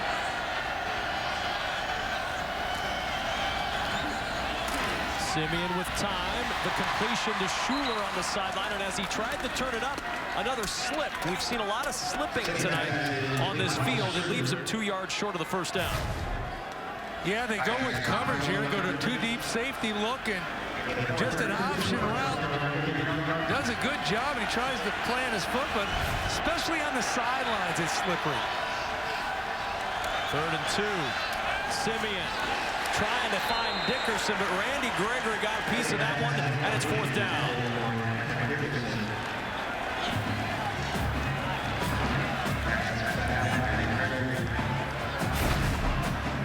Yeah, they go to the slant route versus pressure, and you can see the receiver was wide open, except there was a big mitt in the way.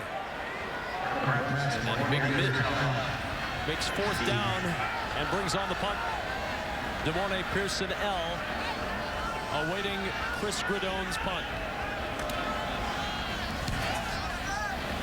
Fair catch signaled and made on the line drive at the 33-yard line, where Nebraska will start first down, their first possession of the 3rd quarter, as we check in downstairs once more with Lisa. Kevin, you talked about the slipping. Nebraska doesn't play on the natural grass very often, but talking to the equipment management staff here on the Husker sideline, they're not concerned with what they've seen here in the first half, but they do have options. If players want to change from the molded cleats that they're wearing, they do have 7 stud cleats available. And when I talked to Jay Terry, their equipment manager, he said no one has made that switch here at the half. Thank you, Lisa. Been a slippery field for both teams, as Mace mentioned, especially on the sidelines. 1st and 10 at at the 32-yard line for Nebraska. Amir Abdullah trying to find running room, gets a couple, and is driven back from the 34-yard line. Well, that's exactly what Mike Hankowitz, the defensive coordinator, talked about with Abdullah. They worked all week. He likes to run to the sideline, plant his foot, and cut back. And they worked all week on that cutback move by Abdullah. There he is right there. Been around football a long time.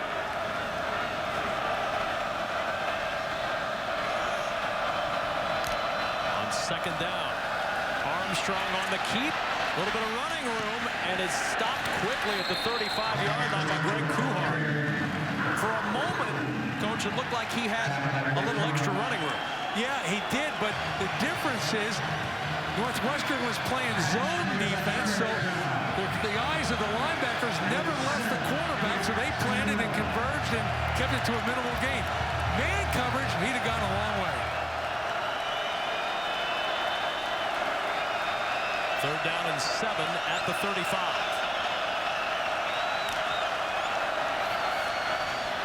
Armstrong with time. Kenny Bell with the reception and a broken tackle. Kenny Bell into Northwestern territory and out of bounds. Chased out by Matthew Harris at the 37-yard line.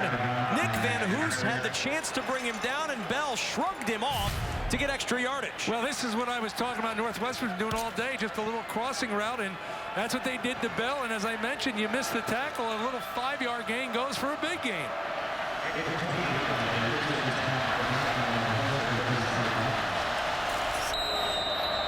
At the 37-yard line, first down. Lane Hovey, the receiver, to the top of your screen.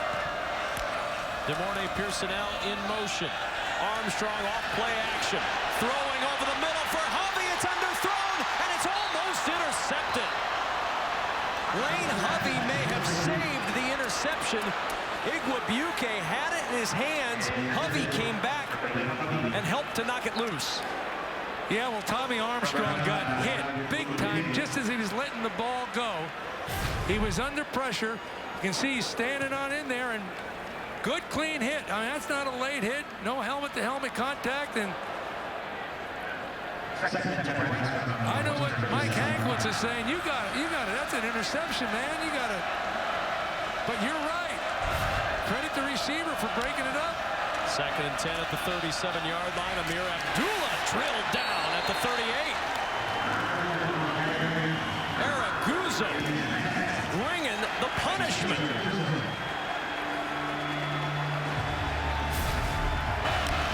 Yeah, this is good linebacker play right here. Watch it. I mean, you always tell linebackers, you don't hit to a guy, you hit all the way through him, and that's what he did. Drew Smith with the pop at the end of the tackle from Araguzo. Third and 11 at the 38.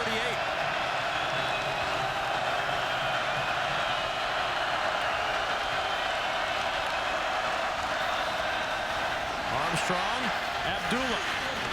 And Amir Abdullah with another good tackle made on the edge. This time Nick Van Hoos brings him down at the 35. Just a 3-yard gain. It is fourth down and 8 at the Northwestern 35, and Sam Foltz will come on to punt. Well, once again, Northwestern got good pressure on Tommy Armstrong. He had to get rid of the ball quickly, and then good team defense. They rallied to where the ball was.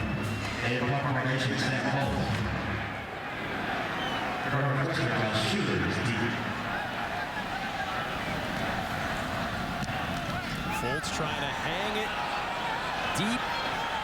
It'll bounce and get a good Nebraska roll out of bounds just shy of the 5-yard line. Northwestern's defense able to stiffen after a couple of big plays from Nebraska, and a big hit put on by Drew Smith to the quarterback Tommy Armstrong. Huskers down 3, Northwestern with the football.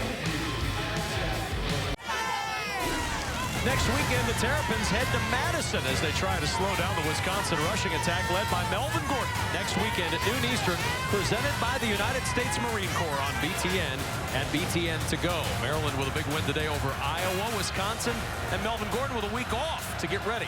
Yeah, I don't think anybody be surprised about Michigan State, but Minnesota right there at the top. Congratulations to Jerry Kill and his troops so far. 3-0 start, 6-1 overall for the Gophers. From the 6-yard line on first down, Jackson through a Davey attempted tackle down to the 11-yard line. Josh Banderas on the stop. You know, when you're recruiting guys, you can easy quantify how fast they are, how big they are, how they jump. But determination, guts, and desire. I mean, this guy's got it all. 2nd and 5 at the 11-yard line. Jackson again. Big hit leveled by Greg McMullen, and he still fell forward to get extra yardage. 1 yard short of a Northwestern first down.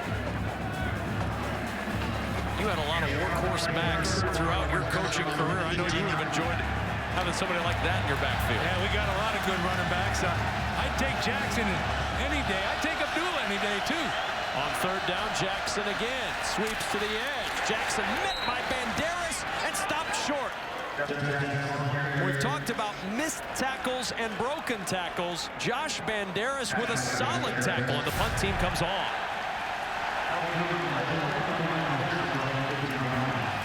You stop somebody in short yards like that and force them to punt the ball away. Credit Banderas. That's a big play. Anytime you make a play like that, it's like when you run the ball on 3rd and short and you don't get it. It's a big play, this big play on offense. And it keeps the field position tilted in Nebraska's favor. However, Northwestern battled that the entire first half and still had a lead at halftime. DeMornay Pearsonell with the fair catch near the 45-yard line. Gradone with a good punt. Northwestern gives it back to Nebraska up 3.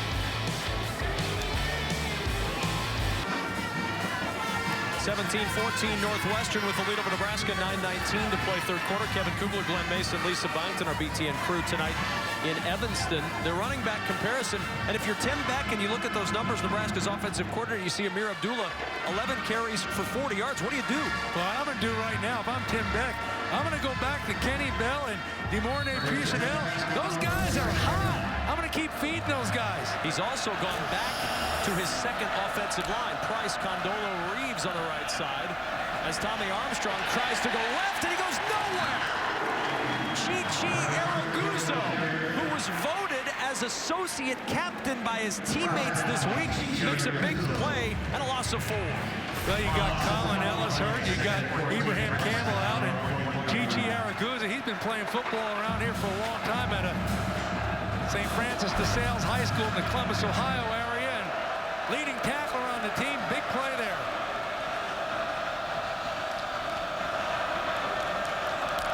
Second and 14. Armstrong short to Abdullah. And Amir Abdullah cannot get away at the 45 from Araguzzo once more.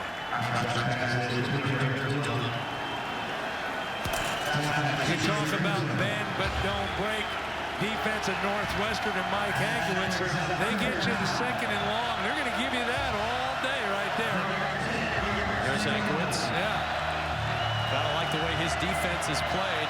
Nebraska just 2 for 8 on 3rd down tonight. And he's really held Amir Abdullah in check. 3rd down and 10. Armstrong steps up, finds Kenny Bell, and he's got the first down. That had a little velocity on it. Well, I was just going to say that I've been somewhat critical of Armstrong on how he throws the ball and his footwork mechanics, and that he doesn't really rifle it in there. That's not the case there. I'll tell you, Tommy, that's how you want to throw it. You'll be a better passer if you do it all the time. At the 45, Abdullah got a block. Amir Abdullah with a first down, spinning, trying to fight through, and he's down to the 31. 14-yard gain. Igwebuike hanging on for dear life to get the stop. Well, we're witnessing the 2 really good running backs, tough running backs. They have no quitting them.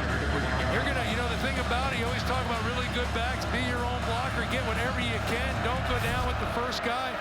Just keep fighting. Imani Cross in now. And for Cross, his first carry, and he lunges to the 29-yard line. Drew Smith, who's been very active tonight, makes the stop. There's the career rushing yardage. Amir Abdullah passing him on Green tonight. They call them I-backs there. Don't they still call them I-backs? When has Nebraska not had a really, really good I-back? Second down and 8 at the 29. Abdullah, the I-back once more. And Abdullah with a good open field tackle down at the 23-yard line. Good work by Anthony Walker. We've seen some good moves from Walker tonight in for the injured Colin Ellis. And when he had the chance a couple of weeks ago against Penn State, all he did was come out and win co-freshman of the week in the league. Yeah, you're right. You always talk about getting an opportunity, and he came in for Colin Ellis, had a spectacular game. He had 8 tackles and an interception against Penn State. Just a spectacular night. Third down and 2 for Nebraska.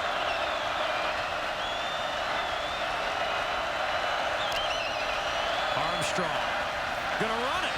Lot of room. First down and more. And Tommy Armstrong down to the 16. Good block from Ryan Reeves right in the middle of that line. Well, you can see they had a 3-man line. You're going to get a double team on the nose guard, and if the end goes upfield, that's a big gap in there for a linebacker to try to bring down a guy like Tommy Armstrong.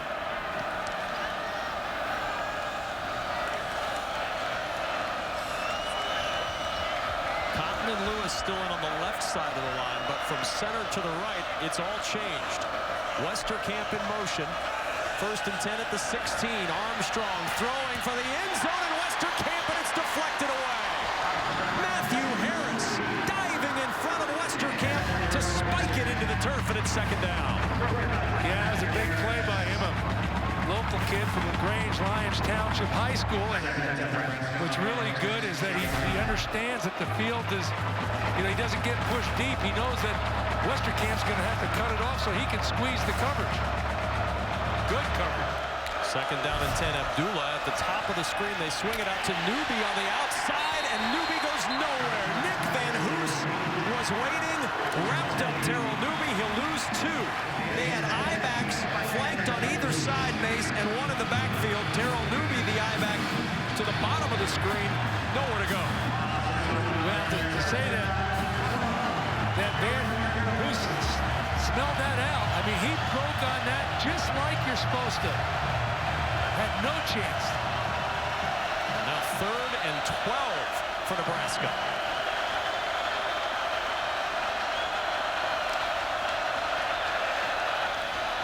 Armstrong looking for DeMornay Pearson, and he's out of bounds at the 1. First and goal, Nebraska, as they get 17 on third and 12. Well, I said it before, but I'm going to say it again. I'm going to go to Kenny Bell, and I'm going to go to DeMornay Pearson Els, because these guys are really good putting pressure on that defense. 4 for 5 on third down in the second half for the Huskers. First and goal at the 1-yard line. Nebraska looking for the lead. Armstrong to Abdullah. Amir Abdullah down and in for the touchdown, and the Huskers on top on the second rushing touchdown of the night from Amir Abdullah.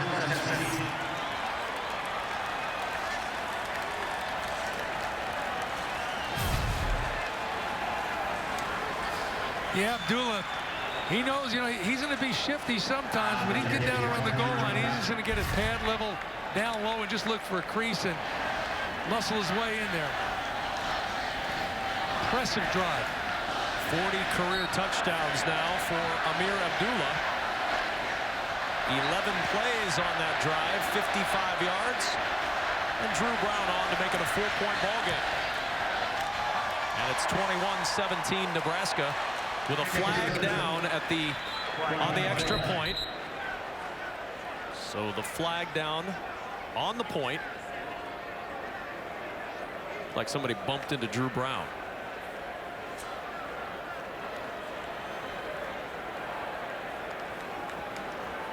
Bo Pelini will go out to sort this one out. Huskers with a 21-17 lead. Running into the kicker on defense, number 99. Penalties decline. Try is good. Chance Carter bumping into Drew Brown. Just a 5-yarder, they decline it. Tommy Armstrong finding DeMornay Pearsonell.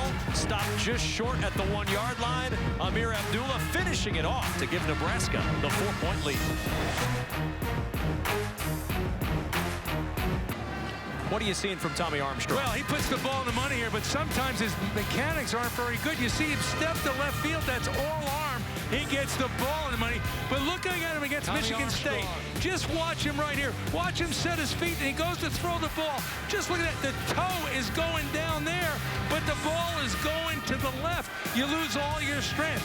Then you're going to see right here, similar type thing. He's leaning back. He's throwing off his back foot. He's just throwing that up for grabs. It results in an interception. And then at times, you'll see he'll complete this, but he doesn't throw it with authority like he's capable of doing. He's hanging back. He's got to have the confidence. He's got to get his footwork worked out. Volt from the 2-yard line. Solomon Volt. Stopped just shy of the 25-yard line. Northwestern back to work now, down 4, 21-17 with 4:20 remaining in the third quarter. Nebraska's ability to keep drives going with conversions on third down has been a big key. 4 for 5 on third down in this third quarter to keep drives moving. And Northwestern would like to sustain a little bit of a drive here to give their defense some time to rest. Well, they've been good all year long on third down conversions. 44%, doesn't matter what the situation is. A lot of them are long situations, but that is big in this game so far. On first down, Justin Jackson trying to find running room, and Jackson goes nowhere. Zaire Anderson knifing in to make the stop. We're at Ryan Field in Evanston, Illinois. Kevin Kugler alongside Glenn Mason with Lisa Byington down on the field. A chilly night here in the Chicago area. Temperatures hovering in the 40s. Light breezes.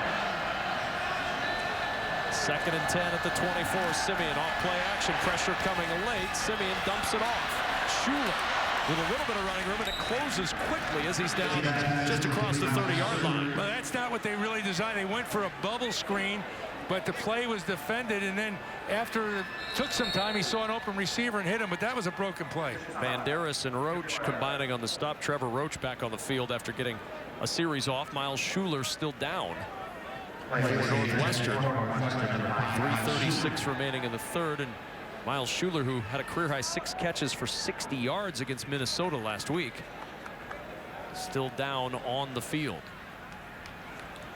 A reminder coming up immediately following our broadcast tonight, the premiere of a new BTN Originals documentary on former Nebraska quarterback Brooke Berringer, an integral part of the 1994 National Championship team. Don't miss Unbeaten, the life of Brooke Berringer, presented by Physicians Mutual tonight immediately following the game on BTN. Of course, Nebraska in 1994 winning Tom Osborne's first national championship.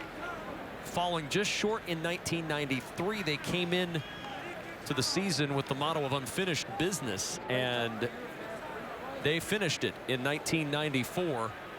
A team that certainly had its share of injuries, specifically at the quarterback spot. Tommy Frazier with the blood clots in the UCLA game, and that opened the door for Brooke Berringer, who had some rib and lung issues from Wyoming and Oklahoma State, forcing them to start Matt Turman, the third-team walk-on quarterback at Kansas State, and then on through the season as they still tend to Miles Schuler on the field. But I know you had a bird's-eye view of that 1994 Nebraska football team, Glenn Mason. Yeah, bird's-eye view. I didn't point out the 45-17. That's because we're friends. Believe me, you didn't have to. I still dream about that game. It's called a nightmare.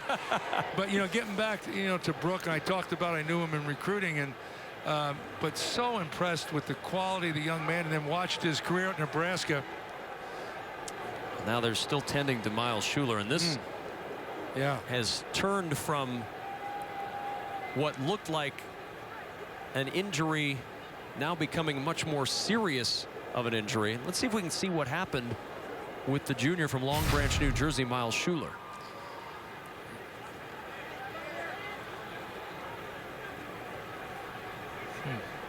Hard to tell. Now he came in and led with his head to the shoulder of Corey Cooper.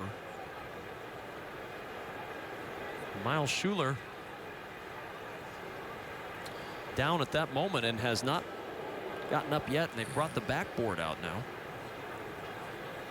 to deal with the injury to Miles Schuler.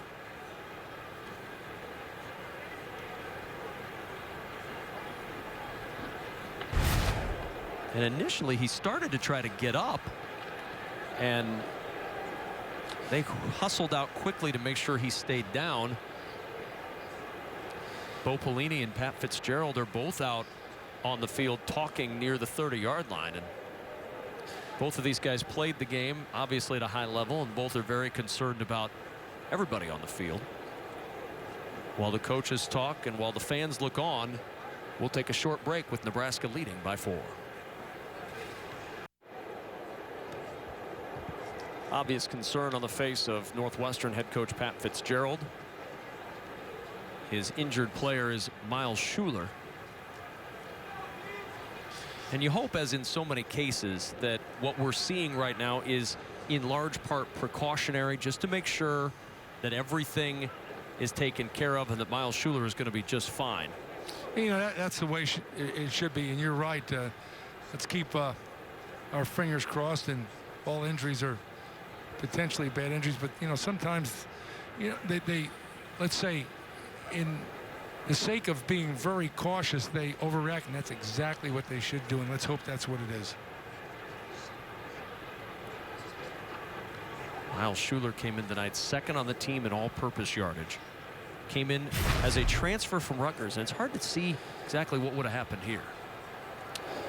Yeah, it looks like his head hit the shoulder pad of the Nebraska defender, and I agree with you initially when he kind of rolls on his back and he's still holding on to the ball, and you see the official walking right in and picking the ball up, and then I think everybody realized, wait a minute, just stay down, and that's what they should do.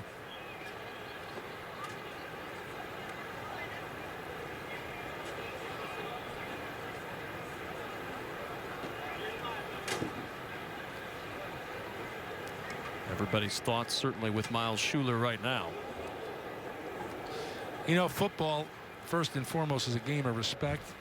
And I think that really comes out when you see, especially you see it come out when one of your opponents goes down like this. Everybody's concerned.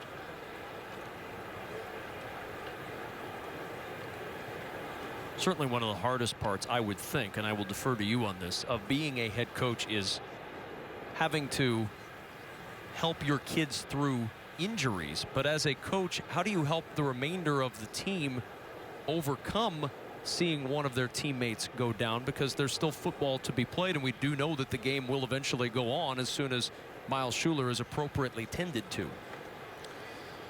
Well, you know, you're right. The game goes on. It's always secondary, and everybody understands that. But after he's tended to, they'll mark the ball, and you got to go. And it's not easy. The concern for the player. Northwestern still hoping for Miles Schuler.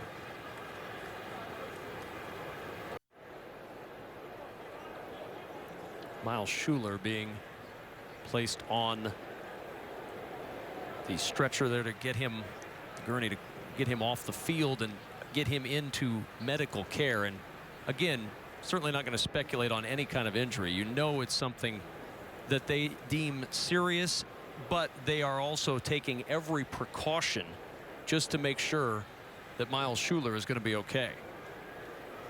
Ran into the shoulder, it looked like, of Corey Cooper as he tried to fight for a little extra yardage, put his head down, drove into the shoulder of Corey Cooper, who was just there to make the tackle. And it has left this crowd in stunned silence tonight. And this has been an entertaining and raucous atmosphere tonight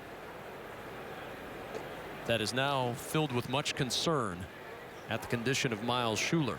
5 catches tonight for Schuler for 33 yards, but that is at this point awfully secondary, as Miles Schuler's night certainly is done. And you just hope that what we're seeing here is all precautionary.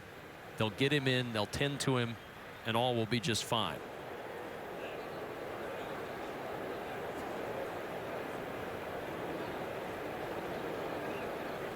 Transferred in from Rutgers. redshirted last year. And that's a great sign to see. Miles Schuler with the hand in the air to let everybody know in the stands that hopefully he's going to be okay.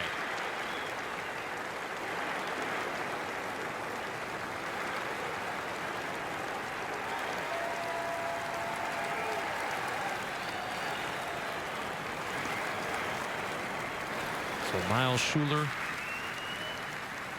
will get some tremendous medical care. We hope for nothing but the best from him. And Pat Fitzgerald huddled up his entire team after that. As we check in downstairs with Lisa Byington. Lisa? The athletic training staff did confirm to me that this is a precautionary move. They're going to take him to the North Shore Hospital, which is just down the street here from the stadium. They tell me that he has been responsive and that he is moving. Which is excellent news. The hope was that most of this was precautionary. You don't want to take any chances when you're dealing with an injury of that nature. And hopefully all will be well for Miles Schuler. Now 3rd and 4 as we get back to work. Northwestern from their own 30-yard line. Simeon with 4-man pressure, completion, and a first down. Tony Jones moves the chains to the 37-yard line.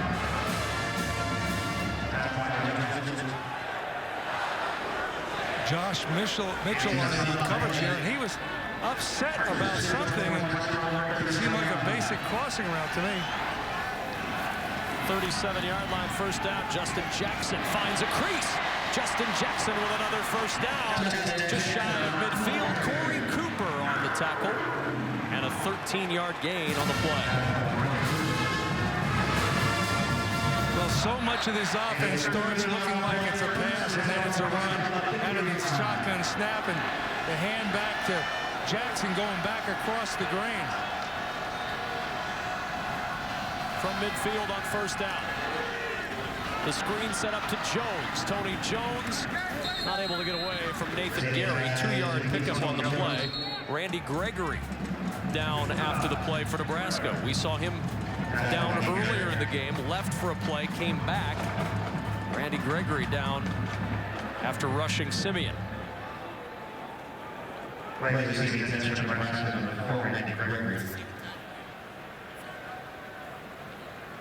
So Gregory,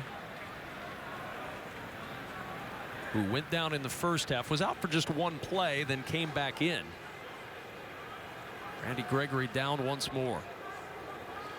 Well, in talking to the Northwestern coaches, we mentioned a number of times how concerned they were about the receiver, DeMornay Pearson L, but this is the other guy they were worried about right here. You see him right here, and you know, he must have a lingering injury, because it's not even that he's playing or he's getting hit. There's just something out of whack in that leg.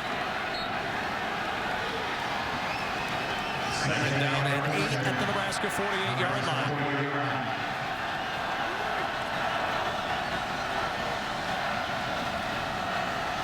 Gangwish in to replace Randy Gregory. Simeon, nobody open, he's in trouble. And Simeon just throwing it back and out of bounds. He had the late pressure from Greg McMullen as he rolled out and threw it away. 3rd down. Well, anytime a quarterback starts retreating like you see Simeon right here, man, does that make you nervous, because he really doesn't know who's coming off the backside. If they get him, that's a big loss. Credit Simeon, he got the ball out of bounds downfield. 3rd down and 8. Simeon, pressure again. Simeon in trouble, and he's sacked. The ball's out, covered up by Northwestern. Gangwish finished it off after Kevin Williams got there first.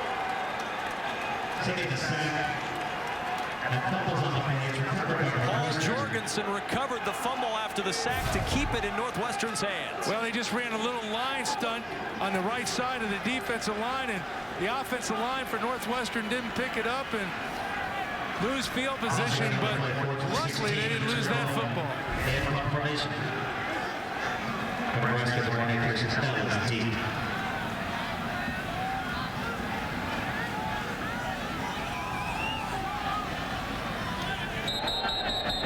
And now a flag. The clock ran out. Delayed game. Offense. 5-yard penalty. 4th down.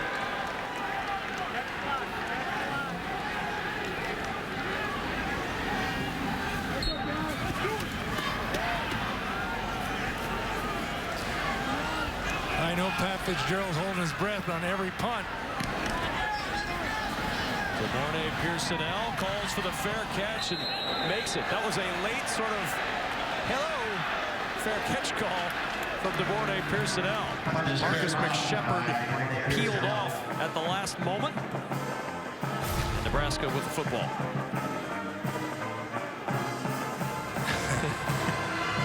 He got it. He was waving. Good job by the coverage man of Northwestern. Good discipline. And McShepard coming in, just a freshman.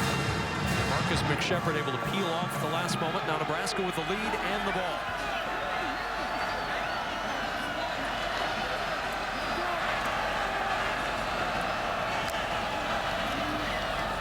Amir Abdullah fighting his way up the middle. And Amir Abdullah down to the 31-yard line. 8-yard pickup for Amir Abdullah. You look at that offensive line again, Glenn Mason, and it's those 3 backups on the right side. Reeves at center, Condolo at right guard, and Price at right tackle. Well, you know, Nebraska had to rebuild almost their whole offensive line this year, and they're rebuilding it again right before our eyes. The second line's doing a heck of a job. This is their 3rd drive of the night. The previous 2 have resulted in touchdowns. Armstrong to Westerkamp. Got a block. Westerkamp a first down and a flag down as he ducks out of bounds. Travion Henry ran him out. Alonzo Moore, I believe, was the wide receiver out there that was blocking in the area. Was he blocking or holding? We'll find out. Holding. Offense. Number 82. 10-yard penalty. 2nd down. That's the answer to your question. Yeah, you'll see it right here. You can see it. The corner goes by him, and he puts his hands on him, and you just can't do that.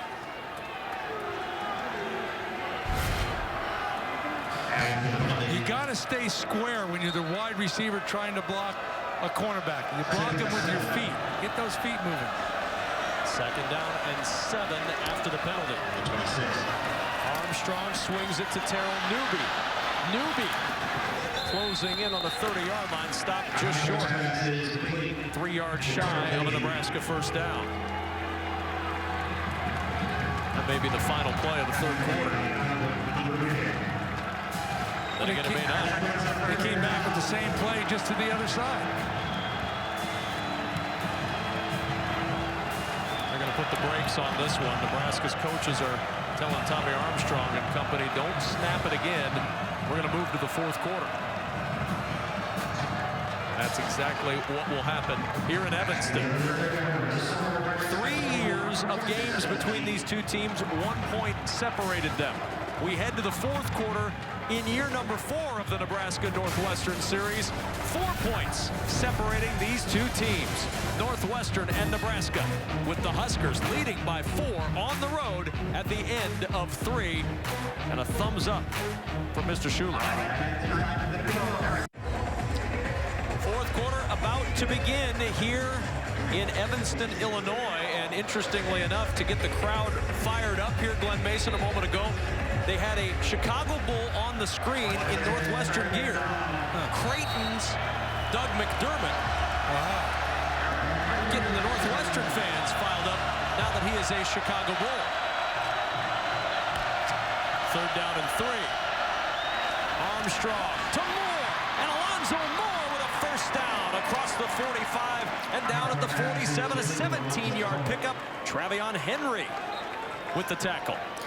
You give Tommy Armstrong time, and he gets his feet set and his footwork set. He's a good passer. It's a lot of ifs, I guess, huh? But no, he's a good passer, but he could be a really good passer. 1st down and 10 for Nebraska.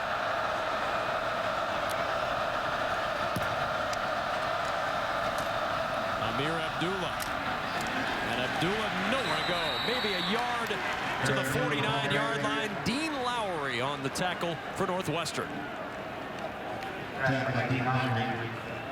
We talk about those 3rd down situations, but the second half for Nebraska, that's been the difference. They're 5 for 6 in the second half on third down. Keeps your offense on the field and, more importantly, keeps Northwestern's on the sideline. Armstrong 17 of 27, 219 yards tonight. Here's Abdullah with a hole. Amir Abdullah into the secondary. Amir Abdullah on the run. Abdullah got a block. Amir inside the 5 and tripped up at the 2. Amir Abdullah breaking free. Only Jimmy Hall's ankle tackle saved the touchdown. 50-yard run by Amir Abdullah. Well, he's off to the races. Seen it as soon as they give him the ball. Look at that hole going through there. Now let's watch the cut. He's got great vision. He's going. Now he's going to make a cut right there. Plant that right foot, go backside. Everybody overruns it. I'm surprised they caught him. First down and goal for Nebraska. Armstrong the give to Abdullah. Amir Abdullah to the goal line and in for the touchdown. His third rushing touchdown of the night. The score Nebraska 27, Northwestern 17.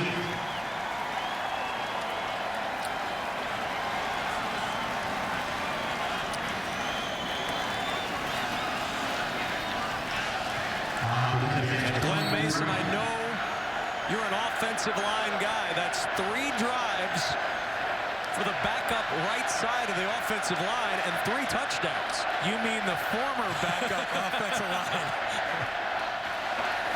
Brown's extra point up and good. Amir Abdullah matching his career high with 3 rushing touchdowns.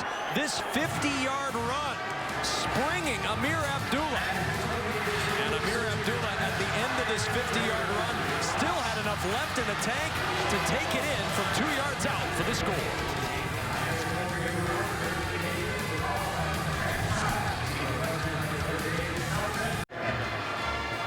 Nebraska with 14 straight points in this second half. Amir Abdullah tying his career high with 3 rushing touchdowns, and after being bottled up for a good portion of the first half, finally breaking free. And you see the career rushing yards. He's closing in on Jawan Edwards of Ball State. This is up to the minute. 4,013 for Edwards. Amir Abdullah 3,975 career rushing yards. He's just 2 yards shy of 1,000 for the season, as Solomon Volt right near the goal line just gets the knee and the touchback. And Amir Abdullah's been a big play running back throughout his career, but certainly this year we've seen a lot of big plays from Amir Abdullah. Well, this was the pass game. You don't get all those yards without being a big play guy. You can't 3 or 4 yard at the death, and you talk about a guy that gained almost 1,700 yards a year ago. And the thing about it, a lot of times he's gaining yards in tight space like that. You get him the ball in open space, look out. I mean, how about a lot of people coming out of high school down in the Southeast Conference didn't think he could play running back. They recruited him as a defensive back. I bet he could do that too, though. It was a late addition in a class for Nebraska, the 3rd of 3 I-backs. The other 2 are gone as that one down to the 27-yard line as we check in with Lisa. Those kind of runs make him easy to like, but just watching him here on the sideline, before they went out for that series, Amir Abdullah went up to his offensive lineman and told them, you hold your blocks, I'm going to make the holes. And you talk about that makeshift right side. Gibbons Price, the right tackle, came up to him and said, I'm going to keep doing it for you. Very well liked over here right now. Simeon in some trouble, and he's sacked. Kevin Williams makes Simeon step up and drops him at the 24. 3rd sack of the night for the Huskers. Well, you're down 28-17, and you're facing a 3rd and long, and this is so critical because obviously you want to keep the ball, you need some points, but you don't want to put your defense back right on the field. 3rd down and 11. Simeon over the middle, incomplete. Trying to find Jones, couldn't reach him, and a 3 and out very quickly by Northwestern. Confidence growing on the side of the visitors right now. Yeah, and DeMornay Pearsonell, he just hoping they punt him one. You can, he just itching to see if he can return a punt. It's deep. Radone punting, DeMornay Pearsonell at his 40.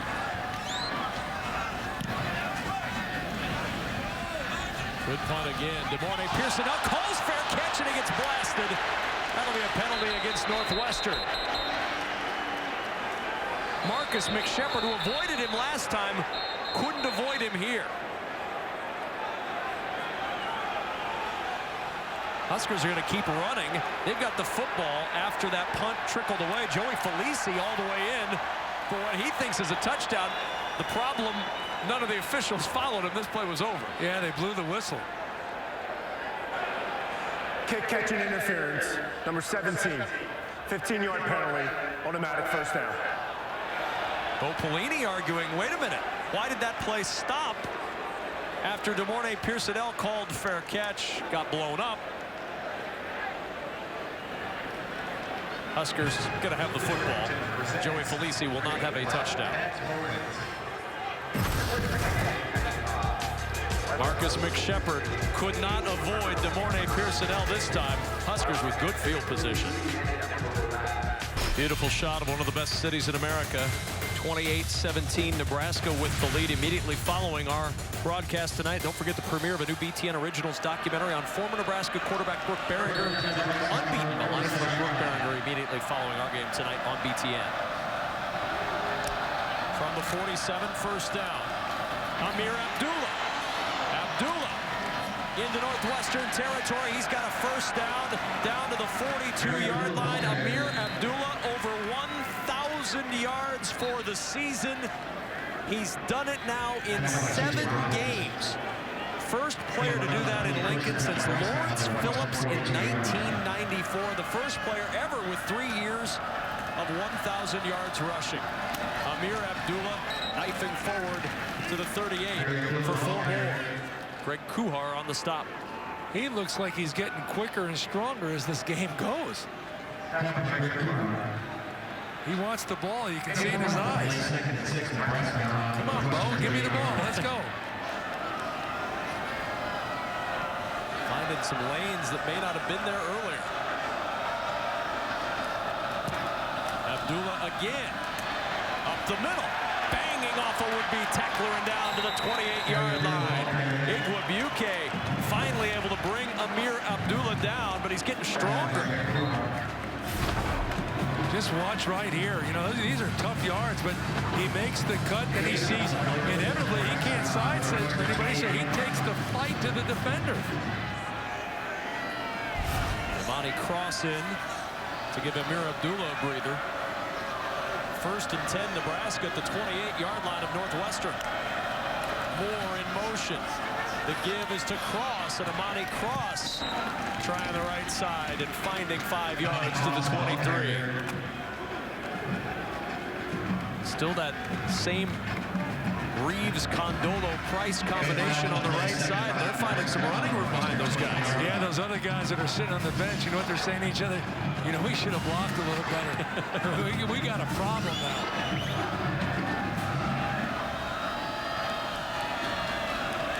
Second down and 5. Moore in motion. Cross again. And Cross down to the 19-yard line. Nebraska just wearing down Northwestern right now. And there's an injured Husker.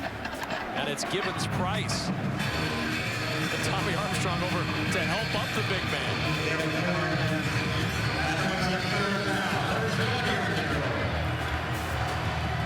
Third down and a yard. He's telling Gibbons Price, the big guy from Houston, Texas, come on now, man. You've been waiting to play. Let's go. Suck it up. Third down and a yard. Play clock is down to 5. Nebraska's going to use a timeout when the play clock gets down to 1, and they do. It'll give Gibbons Price a chance to catch his wind a little bit on the right side of that line with 9:19 to go in the fourth quarter. And Nebraska leading 28-17 over Northwestern. Well, no surprise for Bo Pelini's squad that Amir Abdullah grabbing some headlines. 3 rushing touchdowns tonight. Well, you know, early we were singing the praises of Justin Jackson, rightfully so, but everybody knows this guy is an outstanding player, and he's one snap away from taking a big play out here to, you know, to get all those yards besides being good. awful durable because there's nothing tougher than getting tackled in football. Famous author, I think, said a tale of two halves or something along those lines, but it's been a tale of two halves for Ameer Abdullah. 106 rushing yards and 2 touchdowns in the second half. And with those numbers tonight, Ameer, the second player in Nebraska history to go over 4,000 yards rushing in his career. Only the great Mike Rozier, Heisman Trophy winner, stands ahead of Ameer Abdullah on the Nebraska rushing list. Well, I'm going to be anxious to go back and watch this film after the game over and see if the big difference was that second team right side line that we keep talking about. Off the timeout, Gibbons-Price does not return on that right side. Zach Stirrup comes in at right tackle. Third down and a yard. Kenny Bell in motion. The give to Amani Cross, and Cross has the first down. Greg Kuhar and Chichi Araguzo combining on the stop of Amani Cross.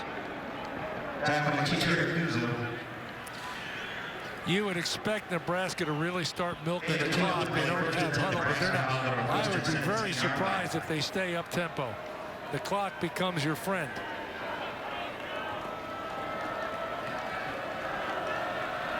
First down and 10 at the 17-yard line. Ameer Abdullah back in for Nebraska.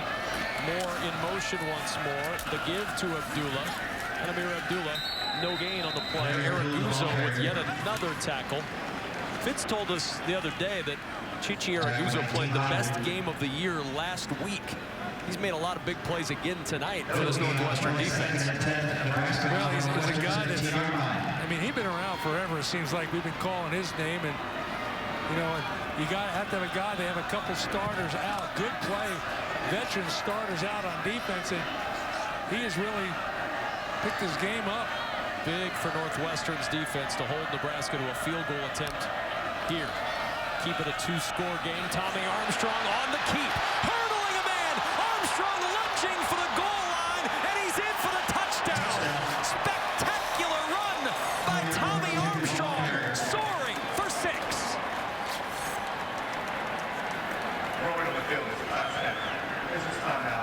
Kenny Bell down on the field at the end of that touchdown run by Tommy Armstrong.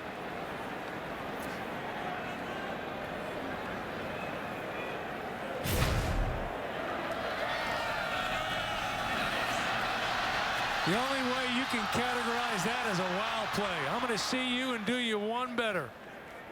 Let's see the injury if we can see it by Bell. Ooh. Like one of the Northwestern defenders trying to get Armstrong, and as Armstrong leapt in the air, the defender soars by and bangs into Kenny Bell. Yeah, it looks like he caught a helmet right to his thigh or his hip. Man, what a run by Tommy Armstrong.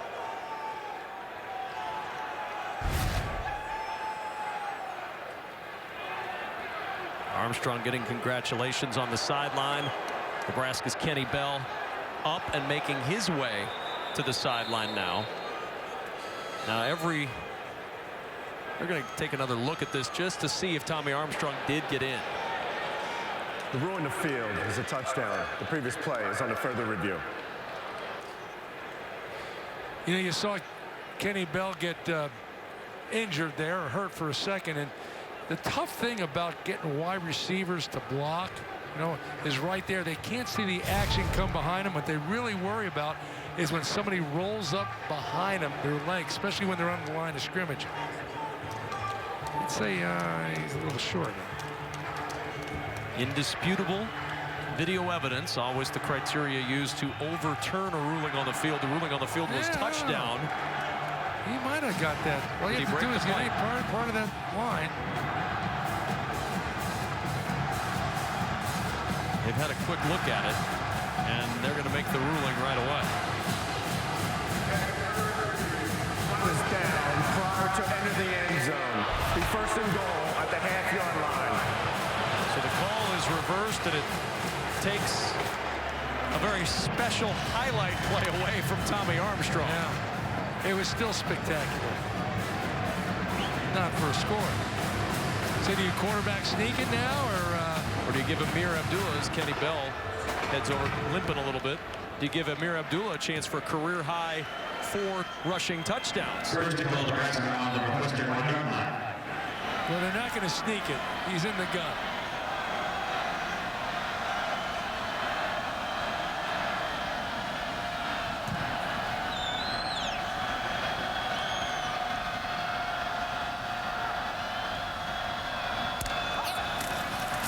First down and goal. Amir Abdullah fumbles the football. It's scooped up by Armstrong, but it's a touchdown. He had broken the plane.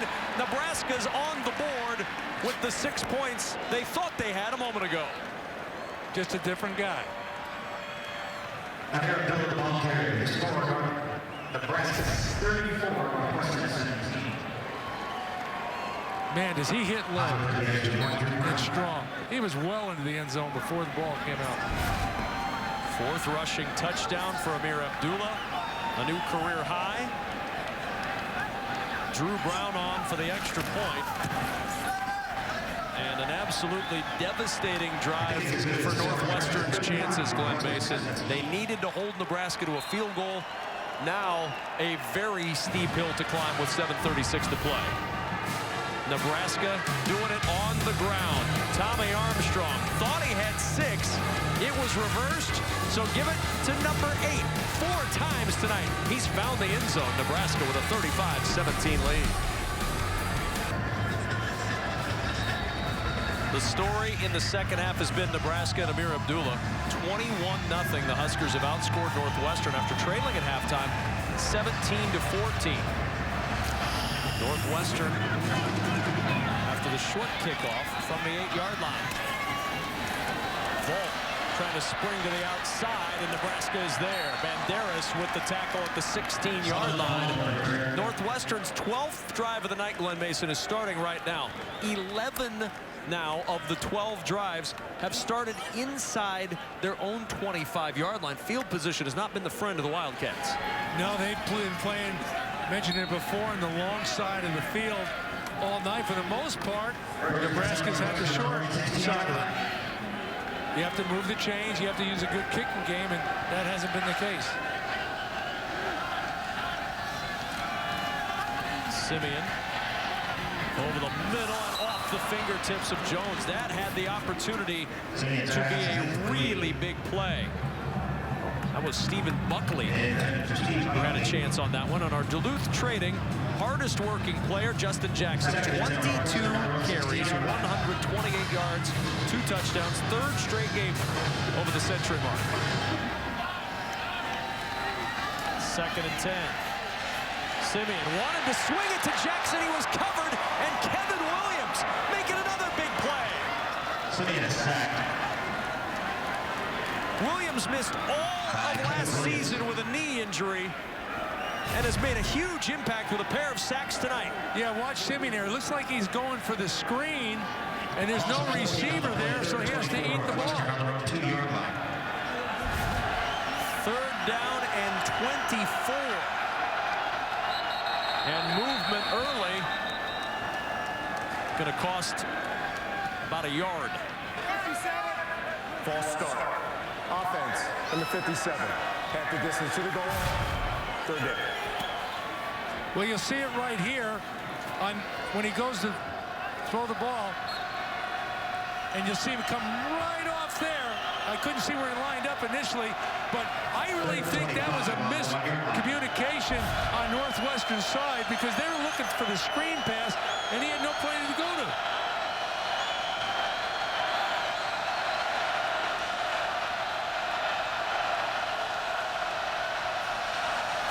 Third and 25. Simeon from his end zone has to throw it away. Good coverage by Nebraska once more. Nowhere to go for Trevor Simeon. And the Wildcats will punt from their 1-yard line. Now, what were you saying about field position? Nebraska's about to get perhaps their best of the night. And remember who they have. You know, if you're the punter, you're not worried about punting the ball away from 15. You're worried about just getting it off. Northwestern just 1 for 6 on 3rd down in the second half. Huskers have been excellent on 3rd down on their offensive end in the second half, as Gradone with the punt to DeMornay Pearson out. DeMornay Pearsonell to the 20, and Nebraska's going to start at the 19-yard line of Northwestern. Chichi Araguzzo on the tackle. DeMornay Pearsonell giving Nebraska even better field position. Well, the punter's just trying to get rid of it, and he rolls to the right, that soccer-type, rugby-type kick, and he kicks it just too low, and he catches it on the dead run. And really, Northwestern very fortunate he didn't return that the whole way. Almost impossible to cover with a return man like him. Givens Price back in at right tackle after the injury. Amani Cross in at I-back for Nebraska. DeMornay Pearsonell in motion. They give it to the motion man, and the freshman trying to get away cannot. Down after just a 1-yard gain because Travion Henry was right there, stayed home and made a good tackle. Yeah, I like the call by Tim Beck going that way because, you know, they've been running very effectively right up the middle with that motion, just that ghost motion doing nothing, and then they hand the ball off, and you think you might catch him sleeping, but credit Northwestern. That disparity in yardage in the second half was something to see. 230 yards to 22. Second down and 8 at the 17. DeMornay Pearsonell again. Imani Cross with the carry to the 16. So now a 3rd down and 7 for Nebraska. Coach Fitzgerald still trying to encourage his troops. As we slide under 5 minutes to play in the ballgame.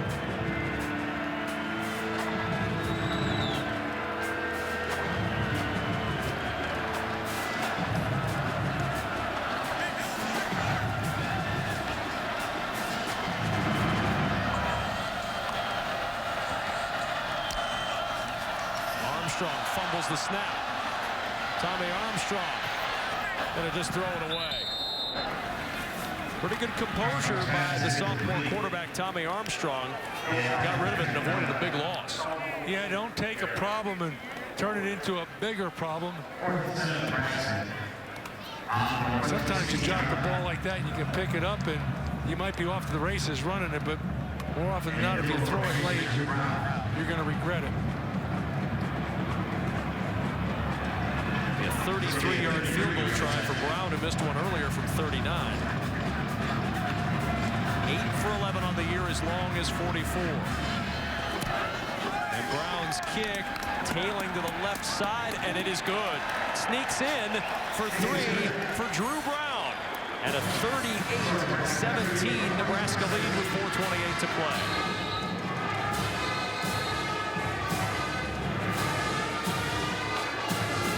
Drew Brown able to bang it home. Good snap, good hold, and as you would say, it just snuck in there. They all count the same as long as they sneak in there someplace. Drew Brown able to get that one through, and Nebraska in control with a 38-17 lead.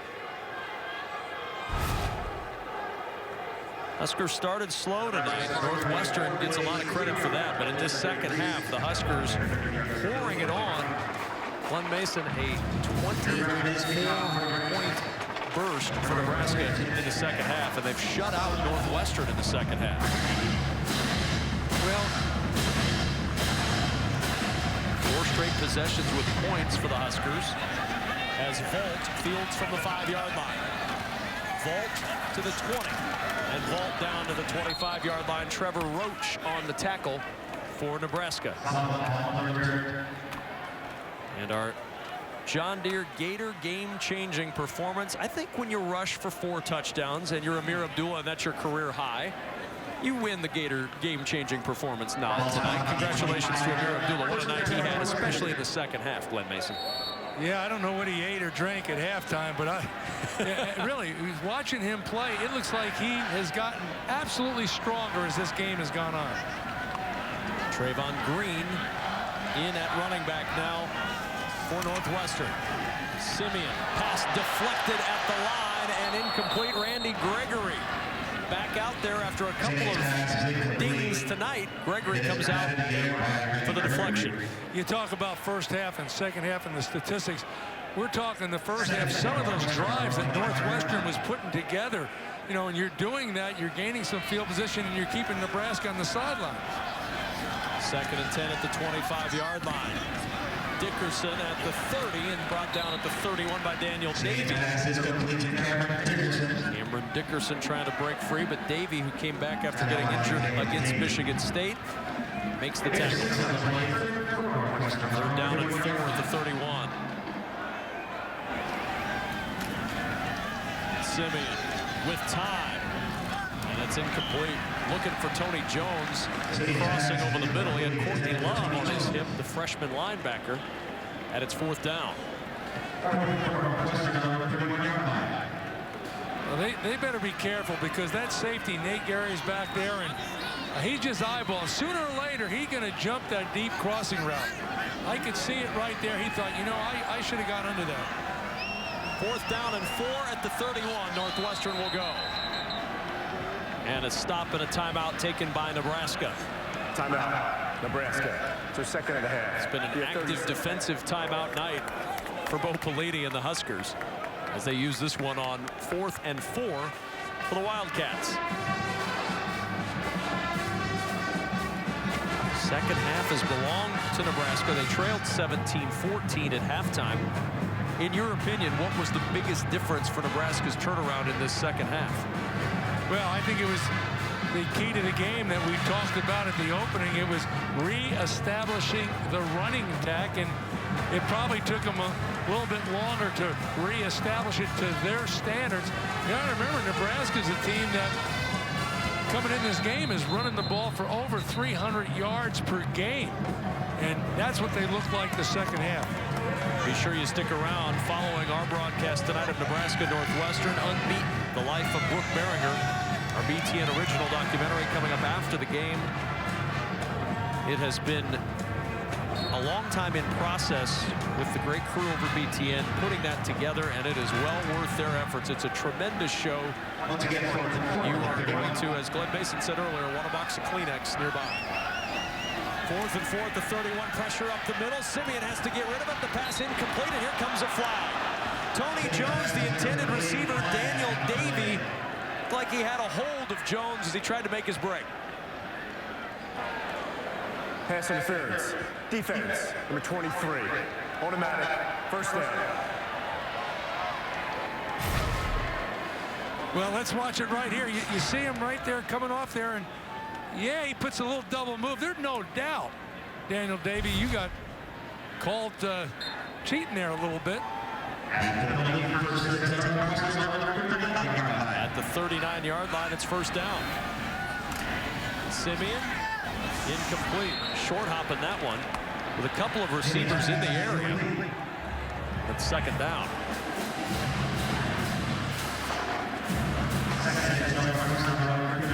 A lot of Nebraska fans, Glenn Mason, made the trip into the Chicago area this weekend. We saw them all through the city over the last 24 hours. I saw them all through our hotel. I thought I was in Lincoln.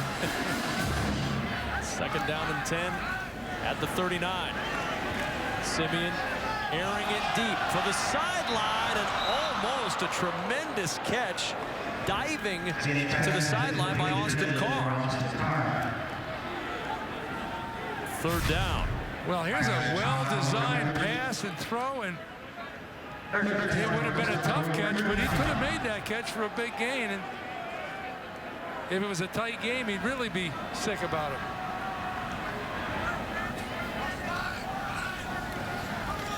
3rd down and 10. Simeon to the air again. His receiver wasn't looking. He was looking for Pierre Youngblood-Airy. Never anticipating the football was coming. He didn't look. Working against Jonathan Rose, and it's 4th down.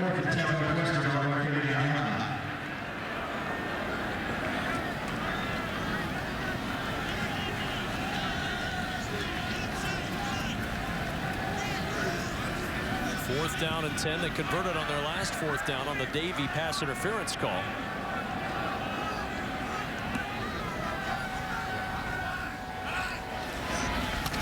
Simeon on 4th down again to the air, and it's incomplete. And Nebraska will take over on downs.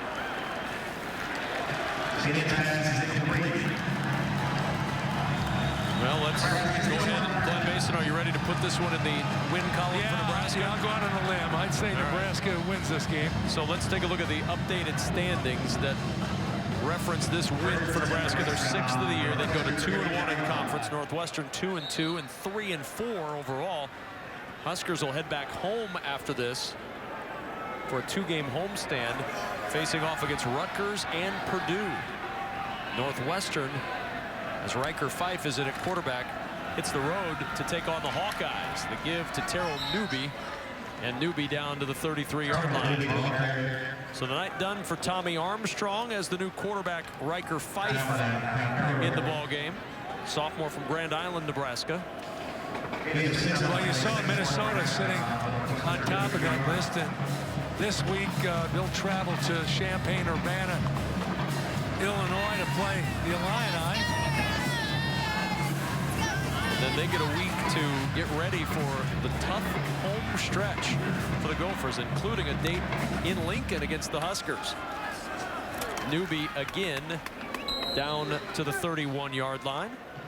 As we, with 2:25 and counting to go, check in with Lisa Byington. Amir Abdullah has obviously been the story, but also a happy homecoming for this guy. Jordan Westerkamp grew up in Glen Ellen, Illinois, just about 35 miles away. His mom told me we grabbed every ticket they could find for this game. They came away with 155. He's got friends, high school coaches, family here, uncles, aunts, about 60 cousins in attendance. They had dinner last night, a huge tailgate before the game.